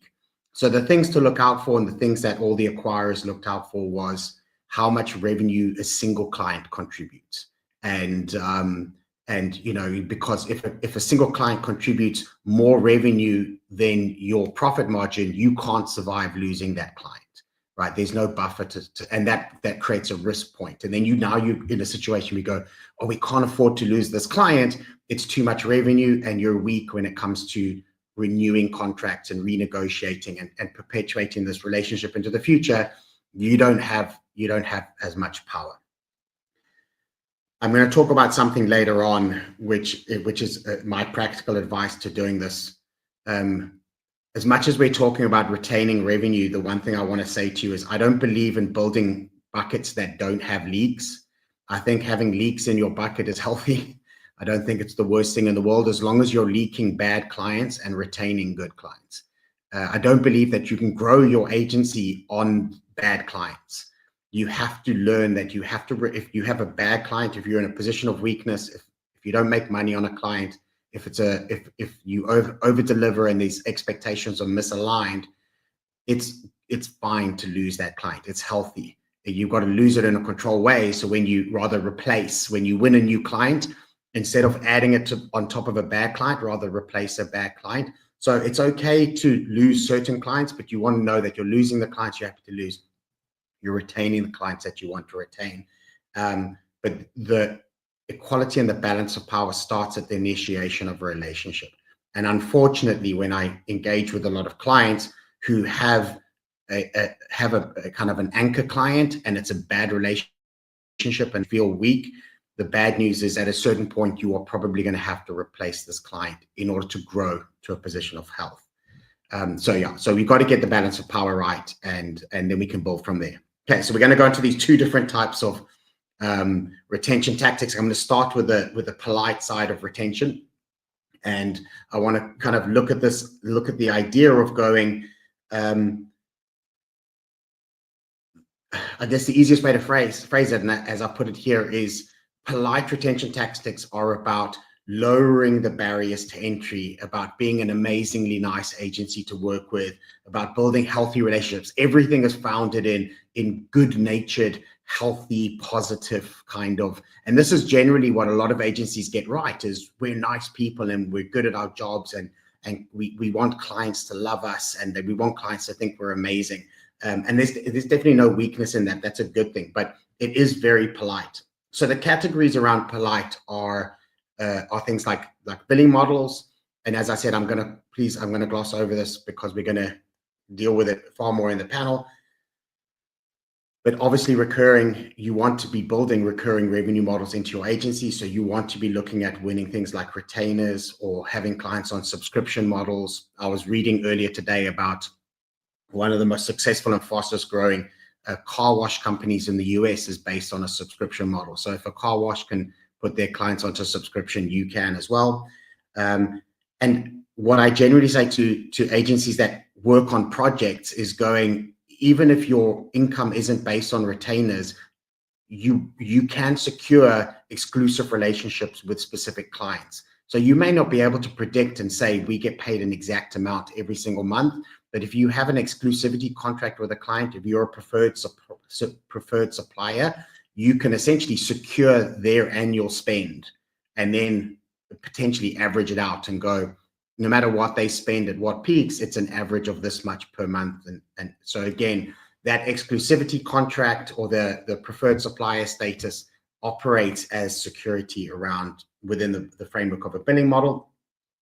You can look at doing billing models linked to performance. Something I'll talk about in the less polite side of things is having clauses in contracts where, as long as you're maintaining a certain level of performance, they can't fire you.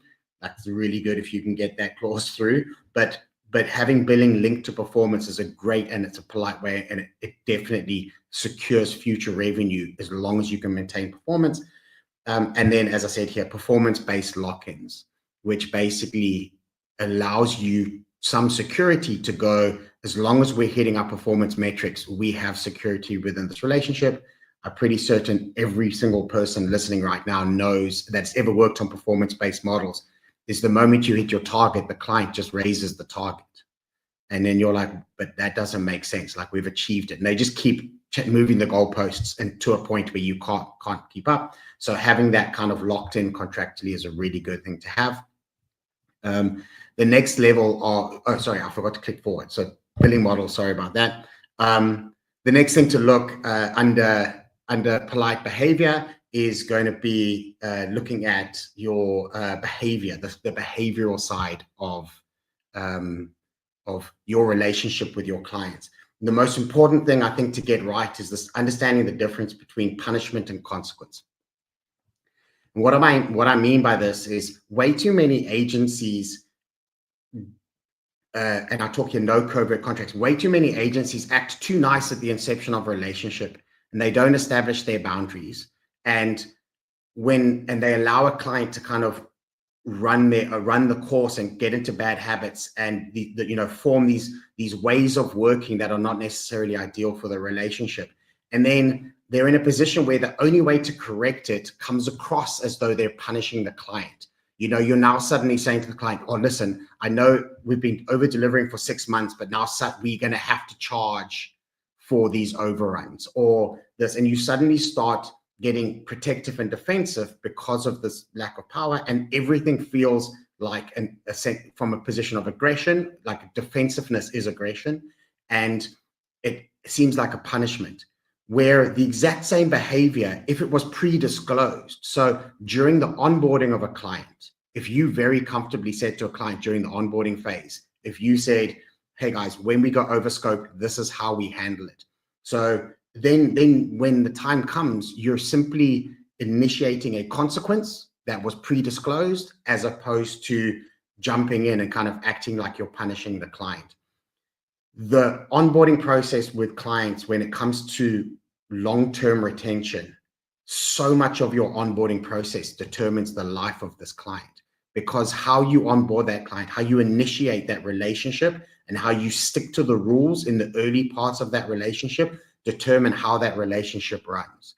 If you allow it to get too out of shape, as I said earlier, it's really difficult to get it back into shape. It's really difficult to get a client to behave differently to how they got used to behave, or how you allowed them to behave and what they got used to in the first place. I encourage a lot of my clients to develop these ways of working books to be able to say, listen, guys, like this is how we work. These are the rules, and share that with clients. The next polite thing to look at after behavior is relationships. Sorry, guys, I'm going to kind of speed up. There's a lot to get through here. I always had a conversation with my marketing counterpart at a client, and I'd say, what are your personal KPIs? How can I help you hit your bonuses? Like, you shouldn't ever work with a person without knowing how they get their bonuses, because if the marketing director or the head of PR, or whoever you report to, is getting their performance bonus every year because of you, their agency, you're going to be secured. Goes without saying, you should do everything you can to have relationships with the CEO and CFO. I always initiate your relationships with my client sales teams. I would phone them on a monthly, quarterly basis and ask them about what's happening in the market, what are the challenges they're facing, what are the barriers to sales that they're experiencing, what are the questions that clients are asking you that are difficult to answer. Like, I would develop deep relationships with sales teams because that informed all of our marketing, and that really helped secure relationships going into the future. And if you want to be a little bit devious, you should form really good relationships with your client's competitors so that your client knows that if they fire you, you will move over to one of their competitors. The fourth area is partnerships. Most of you guys will I think, would imagine you would know this already. You need to invest in deep client relationships, in an understanding of your client space, of the industry. You have to become as much of an expert in your client's products, services, industries, etc., as they do. You have to be able to operate at that level. It's the difference between, they always say, the difference between being a partner or a vendor. It comes down to these things: is you need to work with your clients to invest, and even if they pay you for it, this will be a great revenue stream. But you should be actively encouraging clients to work with you, to do research into the industries, to do testing together, to do market research, etc. All of this deepens your relationship with a client and deepens your understanding of their client's business. We were a creative agency, and so every quarter, my executive creative director, one of his KPIs was to host a creative inspiration session with every single one of our clients. So every 3 months, he would have to book the sessions, and he'd have to go in and he'd do an hour of just, these are the best things we've seen around the world. This is the latest tech. This is the latest tactics, everything. And every 3 months, his responsibility was to get our clients drooling, like with the possibility of campaigns that we could work on. And if we managed to pull that off with clients, then they would always spend more money with us. Well, I want to talk now about the kind of the crafty, as I said, we have polite and now we have the impolite, the kind of the crafty side of this. This is more my speciality. This is where I get really excited about these things. The crafty retention tactics is essentially about raising the barriers to exit, making it painful for clients to leave, or making it more painful to leave than to stay, and creating protections against abuse of power. A lot of this is just going to come down to contracts. So as I start talking about this, please understand that at a certain point, these tactics will have to be affected by means of a contract. The first one is around positioning. The deeper you are entrenched as an industry expert, the more you are specialized around a set of services or skills or industry knowledge, the harder it is for a client to replace you. If a client has an abundance of choice, if there are 500 agencies in the same city that can do the same stuff as you, there is no barrier to exit for that client. They can go and get 40 quotes and choose someone else. Your specialization of skills is a massive point of positioning to retention. Your years of earned experience and knowledge within that client, within the industry will definitely help. If you have access to skills and talent that the market doesn't have, and again, now that we operate in a global space, you can attract skills from anywhere in the world. So your skills will help to retain from a positioning point of view. And if you're able to secure exclusive partnerships with potentially tech partners or media partners or service partners, where you're the only company in that region that's allowed to offer that service or whatever it is, then certain clients have to work with you. You are the default supplier. And look for anything to do with positioning. There's a lot of opportunity to create retention and security around retained clients within that positioning. If we look at your products, one of my favorite things ever is to design products that create lock-in for clients. And the product can be IP and technology. It doesn't have to be a piece of tech. It could be access to databases. One of my favorite clients built up a database of a few million buyers in South Africa, and he had all this demographic research, etc. And if you wanted access to the database, you had to use his agency to create all the mailers and the content and that kind of stuff. So if they wanted to go to someone else, they just wouldn't have access to the database anymore. And I think that's kind of such a phenomenal thing. I've worked with another client who sold a service to a client to say, we will create a back catalog and an index catalog of every piece of content that every agency has ever created for you. But access to that, contractually, access to that catalog only existed as long as they were a supplier. And so the client never owned the rights to it. They only had paid a subscription to have access to it. And essentially they couldn't get fired. If we move forward from products and you go again within this crafty products and we look at contracts, which is the biggest one, is I'm a big believer in having non-expiring contracts. I hope this question comes up in the panel so that I can talk about it a bit more, but I like the idea of rolling contracts that just never expire, and you have extended cancellation and notification periods. We used to put cancellation justifications. A client would have to justify why they were canceling, and if they didn't meet the justification, you could legally defend it. If a client canceled within a specific period of time, they would have to pay you back for pitch fees. They'd have to pay you back for all the strategy and the lead, and all of this can be contracted in. It's a bit of a punishment for canceling. You can code into your contracts exclusivity clauses and create these preferred vendor statuses. And another thing that a few clients are getting right is these just cause clauses in contracts, and going like, if they give you notice, there has to be just cause, right? One of the most daunting things ever is if a new marketing person starts at your client, you're like, oh, that's like the biggest risk. But that's not a just cause for getting fired, and you can code that into your contracts. And there's a lot more here. Sorry, guys, I know I've rushed, but that's the basis. I feel like I've blurted out a whole million tactics as opposed to doing a concise thing. But that's me. I hope that helps, and then we can jump into the panel. I don't want to steal everyone else's time. No, it was wonderful. I think you covered so many great and valid points, and there's, I'm sure, different models out there that everyone has kind of created themselves when they built their agency. So maybe now, Jane and Ned, if you want to add something what Craig said, and then I'll start asking questions that I received from the audience and that I have myself. Sure, yeah. The only thing I wanted to say, but I was nodding away to everything you said. I was like, yep, I can relate to that. Yep, that's good advice. Oh, Jane, I see you said you do 12-month contracts. Is that a legacy thing? Do you do it because you've always done it, or is there a strategy behind that? There is a strategy behind it, because when we first set up, we didn't have any contracts and it was all project work, and we were just selling anything to anyone. And it was just a real headache across the business. It wasn't joined up. We weren't working kind of across departments or anything to upsell. It didn't make sense. It was just hard work. So yeah, we made the decision to niche, which I was going to come on to later. And then when we niched down, then we set up a specific package that was based on a 12-month contract. Yeah, because we did the same thing. I thought winning a 12-month contract was the greatest thing ever. In our very first acquisition conversations, their auditor went through our contracts in detail, and he said, I see you have 12-month contracts. And I said, yes. And he said, they all have 1-month notice periods. And I said, yes. And he went, so it's a 1-month contract, like just stone cold in my face. He was like, this is a 1-month contract. Oh. And I went, and from that point onwards, I realized that's where this rolling contract. So you just say, we have an open-ended contract with a 3-month cancellation. So your security is not the 12 months because it's a 1-month notice.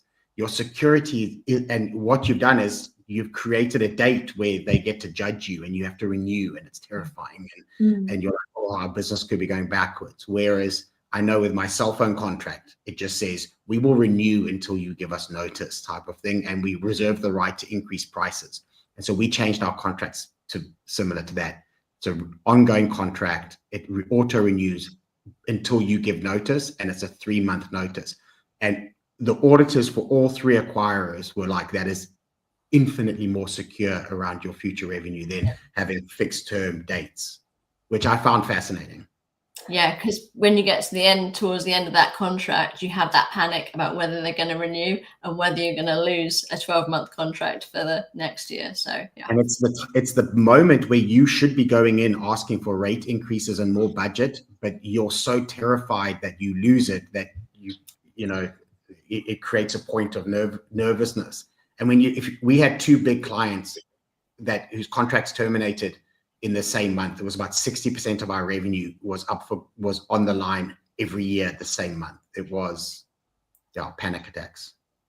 Yeah, and we look at this from a different standpoint. I know Jane's company is you've got these PR deals and things you're putting together. We're based on volume, and we always have been. And that's what Pinar had pinged me here and said, do you do contracts? We have a contract to build a website, and we fulfill that contract. And at that point, we have hosting, we have add-ons, and some of the things we're going to get into a little later here about recurring revenue. But people say, where's the contract? I said, there is none. They said, what? I said, no, if you want to leave, leave. If we do our job right, you won't leave. And I know, talking to the people at Duda, is our turnover rate is among the least that they have of any of the 20,000 plus agencies that they have. We do it on faith, and if we do a good job, we believe in that. But we have so many clients, I just don't believe in it. When I started this, I had a mentor at DePaul University, and I had shown him our contract. I had a contract 15 years ago. And he goes, you know what? This guy speaks for Hewlett Packard, Procter & Gamble, the biggest companies in the world. He said, if someone wants to break a contract, they're going to break it. And that's not who you want your client to be. And he was right. So I just stepped away from it. So that's kind of how we do it. But I did want to just pivot back to what Craig had said, that I hope that everybody that was listening, there weren't a ton of bullet points, but everyone was so powerful. And so he said business things at such a simple level for everybody to understand, including me. and it's just some really good stuff. And what he shared was right on the mark. Really, really good stuff. So hats off to you, Craig. Oh, no, thanks. I want to comment on something you said then. I saw a question pop up, which I'm going to address quickly. A contract is only as strong as your willingness to enforce it, right? And I know very few agencies that have ever sued clients. Now, I fully support your model of just going, if it's, you know, you've got a large volume of clients, and as everyone have said, they'll find their way out of that contract if they really have to. And the chances of you suing them are so small that you rather don't have a contract. For me, I think that's absolutely phenomenal.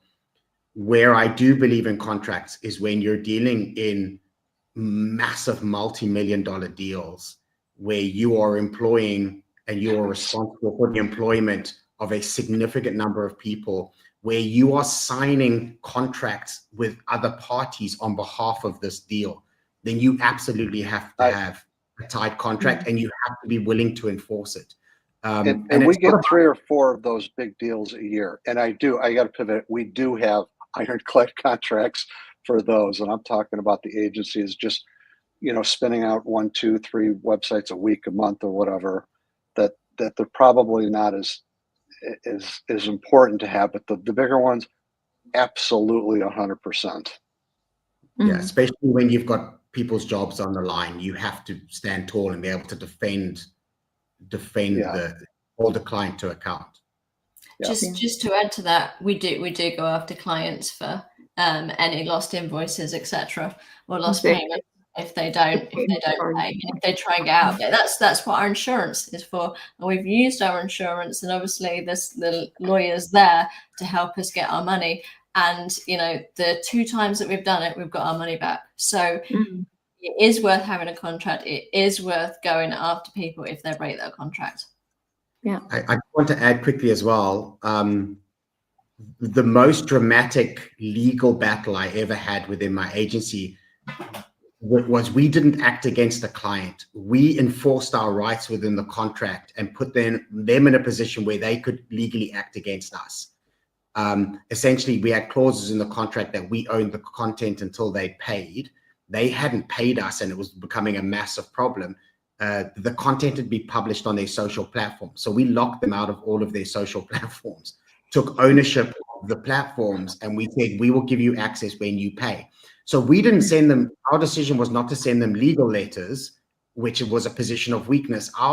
We took the position of, we will act according to our rights within this contract. They can sue us, right? And if they choose to sue us and it drags out in the courts, they're not going to get access to their platforms until it's resolved. And it was terrifying. I don't recommend it at all. All my hair fell out within a month. But like you don't have to execute a legal action. You can just enforce the rules within your contract and allow the client to respond. Sorry. Yeah. So maybe I can take a question. I think we answered Hans's question around contracts, because he was wondering if you are, locking clients to firm contracts or not. And so we have one question from Biz Consulting Group where he says, beyond general politeness, what's your best advice for closing retention deals? Could you share a real-world example of a specific package or value proposition that successfully secured clients? Who's that question go for? Who would like? Sure, all of you. I can provide an answer.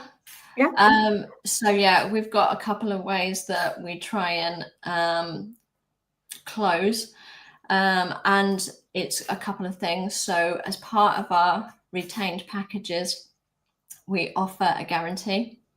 So this removes the risk from working with us. And the guarantee works that if we don't hit our KPI by the end of the contract, then we'll do the work for free until we do. However, we're very good at what we do, and we've never had to work beyond 12 months yet. It doesn't mean to say it will never happen, but we KPI it at the rate that we know we can deliver for a brand in that sector. So it's kind of bespoke to every package. And we also offer a break clause.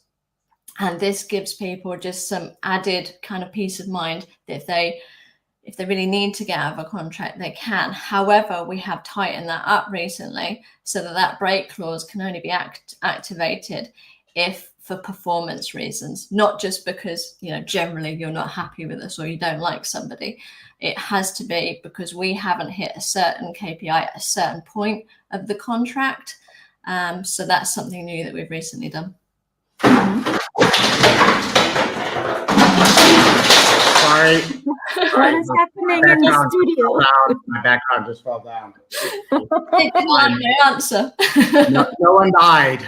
No one died. Sorry about that, guys. No problem. That just fell off the KPI board.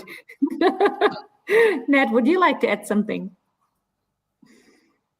No, I just saw another question that pop up because we don't worry about those things. So I'm not valid to answer that.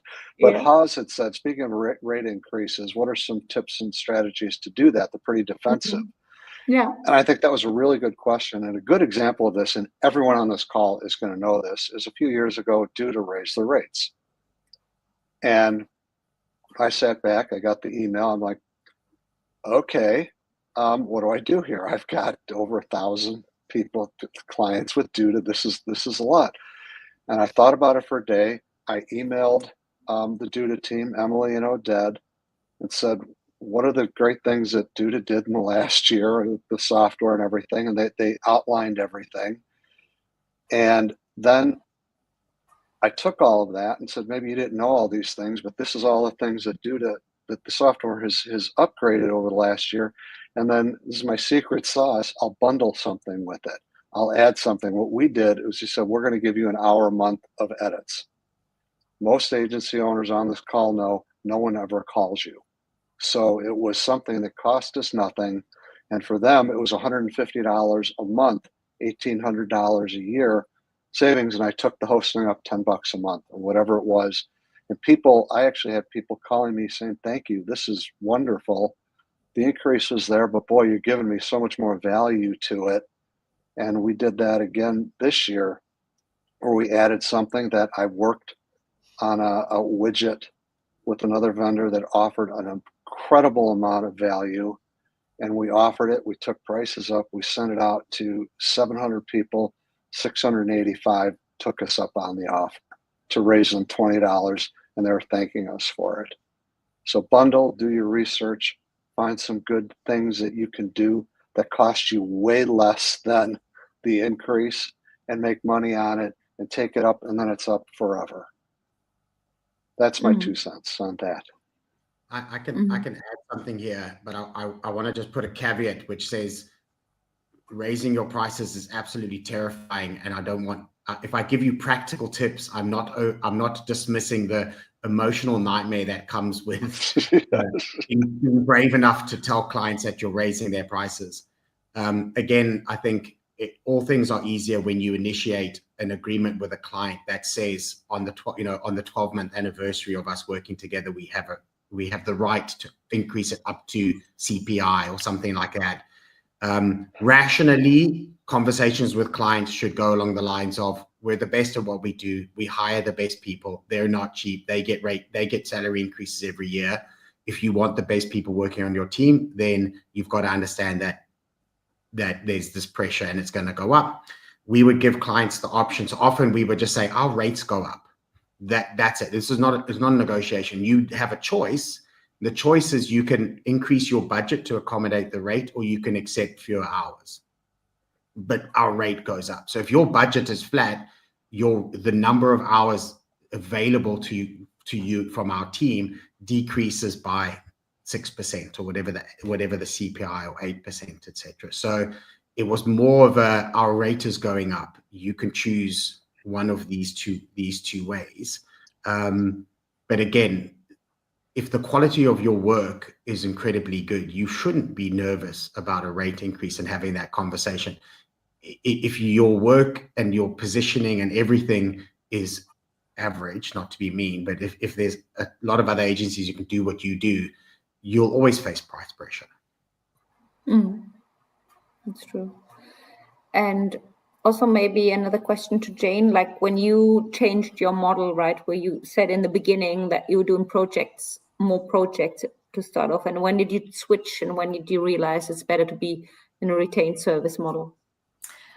Yeah, so we switched in 2018, and we had decided that we were going to go from full content marketing agency to purely deliver digital PR.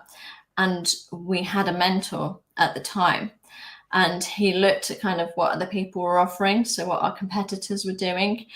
And he said, well, let's turn this into a product rather than a service, and let's see if we can offer a guarantee. And we were like, we've never done anything like that before. So that was really new. So it was a completely new way of delivering a service for us.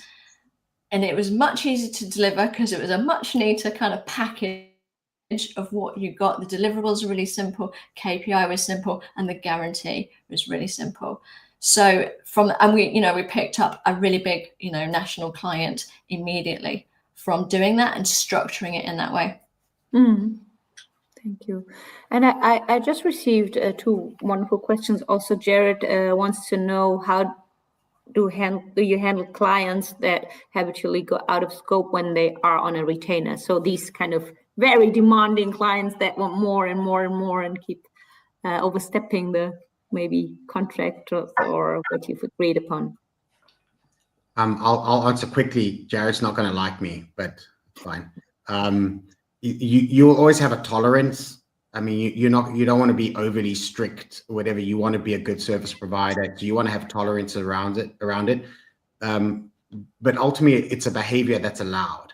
That's like a parent asking, how do you get a child? Like it's the child. The clients will always do this. They'll always push for the best position. It's actually less about them, and it's more around, how do you respond? How do you handle it? And I think instead of looking at it as a client problem, it's a you problem. You want to go like, how do you communicate boundaries with clients? How do you communicate the option for them to buy an additional package? Hey, listen, we're consistently over. Would you like to buy an add-on package, etc.? It's just having open conversations with clients and not being defensive about it. Thanks, Jared. Yeah. It's funny, but the last 2 weeks, what we've done is we're redoing our proposal template. The team was here all day doing that for the last week. And Craig, you're exactly right. The biggest problem with that is me at my company, is I allow these things to happen. So what we're doing is we're taking the proposal that we send up first, and we're making it much clearer and defining things more. You get 2 rounds of edits, you get 3 comps on the logo. Beyond that, we're going to have to issue another work order for that. And we're going to stick to it. So I think at the beginning is how you scope it up front. Ours wasn't good enough. And by ours, I mean mine and what I gave them. It was too loose. And we've told our whole team, if these things get out of hand, we just had a client yesterday send out 13 emails. We said, excuse me, but we offer 2 rounds of edits. It was in the contract. Please stick with that, and to be kind, not to be a jerk, as you were saying. You've got to keep these people happy, but you've got to nip it in the bud and enforce it kindly. True. And there's also a question that directly leads into what you just said. Like, if, let's say, then the customer decides to walk, how do you handle the website itself? Like, would you then let them take it, or? Yeah, that's AJ. Hey, AJ, how are you, man? Or just the domain, what would you do?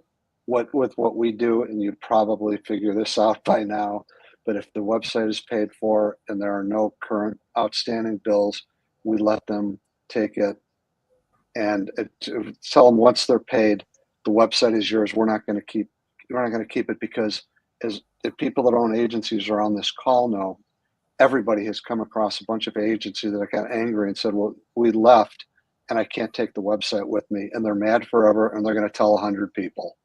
Yeah. Well, we want those people to not be mad at us. If they want to leave, then it was probably our fault if they left us. If we're doing a great job, they really don't leave. So we let them take it and whatever they want, if everything is paid for. Yeah. I just want to add one quick thing on this, on the scope conversation. So I spent way too many years trying to convince my team or teach them how to say no to a client. But everyone's hard coded to keep clients happy because they don't want to lose a client. And that's a good thing, right? So instead of teaching my team to say no, we came up with this concept of weaponizing the yes. So you just say yes to everything. Like a client goes, oh, can you guys do this? Yes, absolutely. I'll send you a quote. Like, yes, oh, absolutely. You know what? That's a phenomenal idea. Like, brilliant. We'll put together a scope for you. Like, would you like to set up a brainstorm? And and you just say yes to everything. And then what happens is it's the client who has to say no. There's a very interesting shift in power when the client's the one who goes, oh no, I don't have budget. And you go, oh, that's such a pity. It was such a good idea. Maybe next year when you have budget. And it kind of flips it around a little bit. So weaponize the yes. Mm-hmm.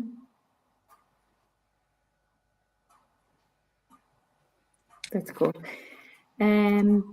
Jane, would you like to add something, or should I go with the audience? I mean, we've been guilty of over-servicing, but we have a really tight contract that says, if you make life hard for us, basically, and you make it hard for us to deliver what we're KPI'd on, then you're breaching the contract. So we have a way of saying that behavior is not okay. You're getting in our way, which means we can't deliver on our KPI. So this has to stop, and we have to figure out this together. True. And I missed the comment before from Matt. He was asking when you were talking about a product instead of a service. Can you tell me more? I have to show this to you. This is our brochure we hand out to all the people. To say yes. Just say yes. Great minds think alike. And then small writing and send a quote. Yeah. Yeah. Yes. Exactly. In terms of creating a product, it was relatively straightforward from what I can remember, but we just took the elements of our service. We looked at the deliverables, the specific things we were going to do. We looked at the KPI, and we put it together so it looks like more of a tech product. So, when you're buying some kind of software or whatever it might be, you'll have kind of a little matrix of what's on offer at different kind of price points. So that's what we've done. And we just tick whether you get things at certain price points. And it's a very clean and clear way of telling people what to expect from working with you. Obviously, there's a lot more detail that goes on behind the scenes in the decks, but in terms of we normally give people 3 package options that they can pick, and it's clearly laid out at what level they can have each deliverable and KPI. I think that's also what Net does, right? With the packages, in your case, also effective. Like, how many tiers do you suggest? 3, because people will pick the middle one normally. And that's good, and you get them to add value as you go up in price. But I think what's happened over time too is 5 years ago when I was doing these things with Duda and getting on these calls, and is people just expected a website.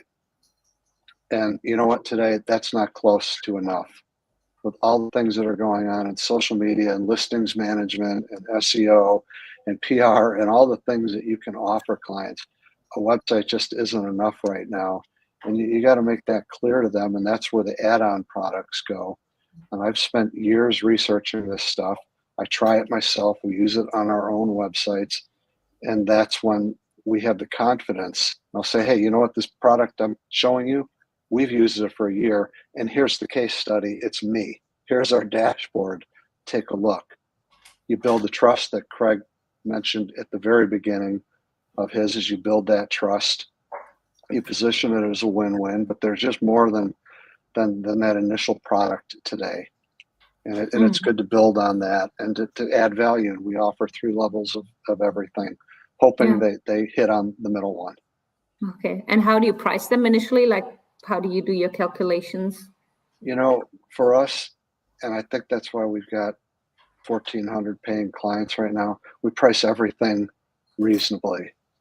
And when we offer something new, they're going to know, all right, it's coming from Olive Street Design. We know they're not ripping us off. We know there are those other things out there. We just sold listings and citations packages to our 700 clients who took them. And we offered it but I did the research, a ton of research. We put emails out. We did videos for this. Most people are charging $149 to $199 for it. We offered it at under $30. So price, low price. Yeah, price reasonable. Don't rip Reasonable people off, price. but make the amount of money that you need to for your agency. But do the research, see where everyone else is at. And I mean, at that point, it's just a commodity software. I just negotiated a better deal with a vendor than most everyone else and charged a reasonable amount. Pina, I can add to this. So we were massively unsuccessful at creating kind of the product list, like Jane was talking about, like having the checklist of what's included. I think partly our fault, but also, we tended to specialize in pretty large, either listed or highly regulated companies, and so they had big budgets, and they tend to they want to be treated as though they're completely unique, and they to pick off a product list.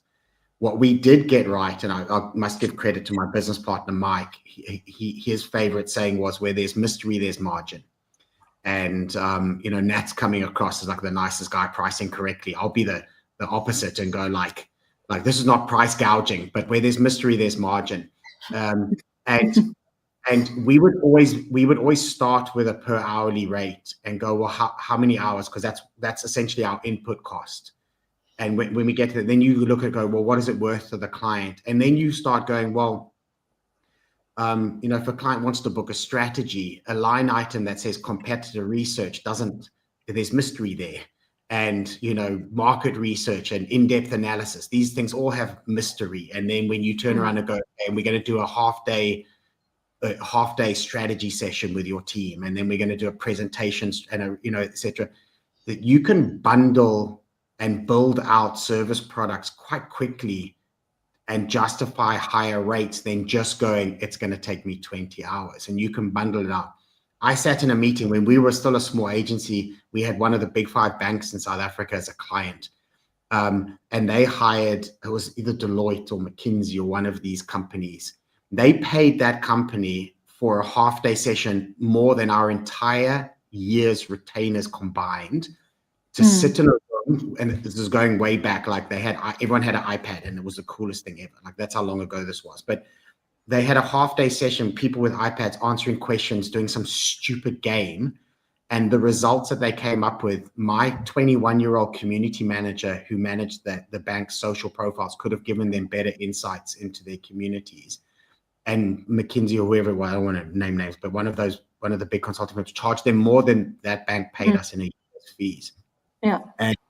And it was that mystery. It was just this like, oh, well, we're going to come and do this interactive session.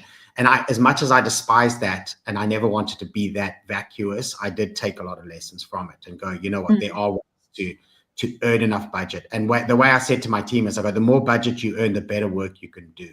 It's not about price gouging. It's about value gouging. It's about getting a client to pay you enough money to truly deliver good work.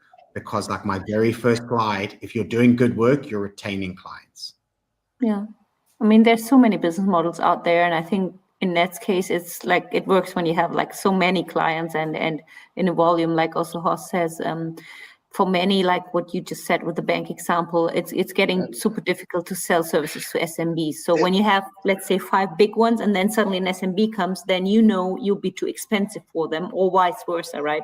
They could doubt in your case, Net, as, oh, that is too cheap. And that's, I think that's the example that I'm talking about. It's not super difficult to sell those. I'll say, it said, what are your top services we sell? Chatbots, AI chatbots.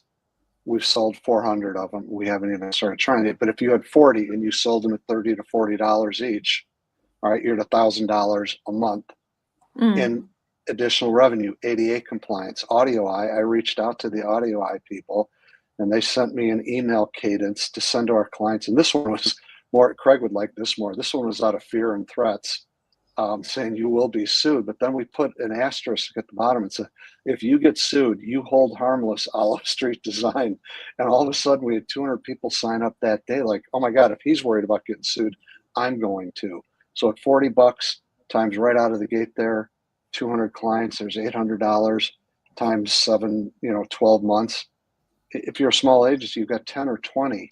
These things all add up: translation widgets, local listings management, social media, things like that. Find those, and between 20 to an extra $100 a month. And these are the scale of not Jane and what Craig are talking about. These are for the smaller agencies. You get 30 of them at $100 more a month. It's $33,000 a month. It's $36,000 a year.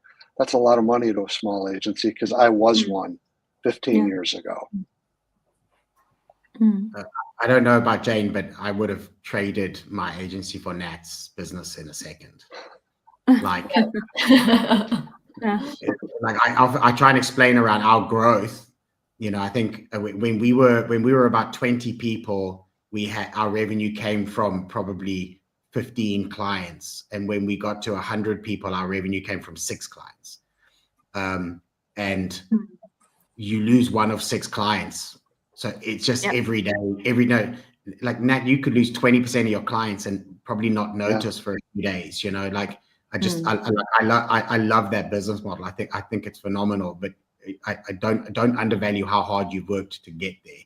I think you're selling it as though it was an easy thing, and I don't think it was. So credit to you.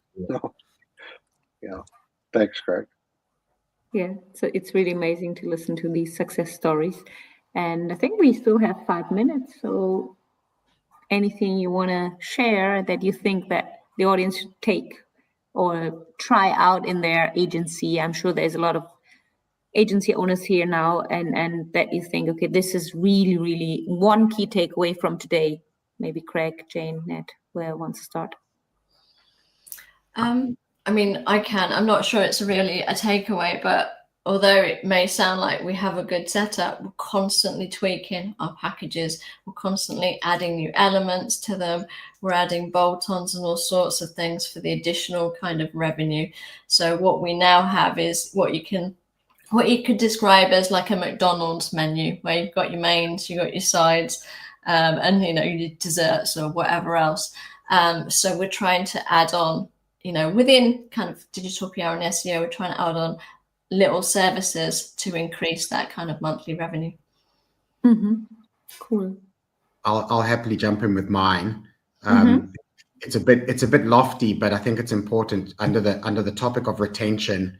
I glossed over this earlier, but it's firing clients is an important part of running an agency. Is recognizing that in order to grow, you have to lose the clients that are on 2020 rates. You have to lose employees who aren't going to be able to do the work that the agency. So in order for agencies to grow, it's like you shed your skin and you grow into a new version. So being comfortable getting rid of clients is an important concept to get. So this fear of having to retain, you should be going, how do I upgrade?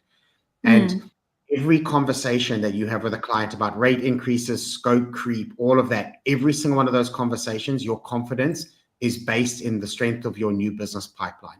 So if you feel like you don't have confidence in those conversations, it's not about faking it. It's about going, how much work can I do in shoring up potential new opportunities? Because if you have 3 sales calls that afternoon and a client is trying to bully you, you're a different person. And so I would encourage anyone to just go, like, again, it's not easy, but try as hard as you can to drum up opportunity and interest and be able to look at the market and go, I'm not going to die if this client fires us or if they leave because we raised our prices. There's a lot of opportunity. My pipeline's looking good. So your confidence is directly linked to your pipeline and almost nothing else. Yeah. We call that white noise here, Craig. Those bad clients, and you have to shed them. You have to. I did this morning. I did one, and I feel better about it. Yeah, you recommend them to your biggest competitor, and you make your biggest competitor suffer. Yeah, really. Go here. They'd be happy to have you. Yeah. So we do. There's a lot of things that you can add just quickly. We look at 1 a quarter. I mean, on Duda's app store, there's just a lot of things. Focus on one. Take 3 months and execute it. We do sales decks, we do email cadences, we do phone calls, we become experts at it. And just focus on one of them every quarter and you have a lot more success. Super cool. Thank you very much. We're almost out of time, and you see, it's dark here now. It's night in Berlin, so I forgot to turn on the light, but I think you see me still. It was wonderful. Thank you for having the time to sit with me here in the last session of DudaCon. We're closing. It's a pleasure. Thanks for having us. It's a pleasure. Thank you very much.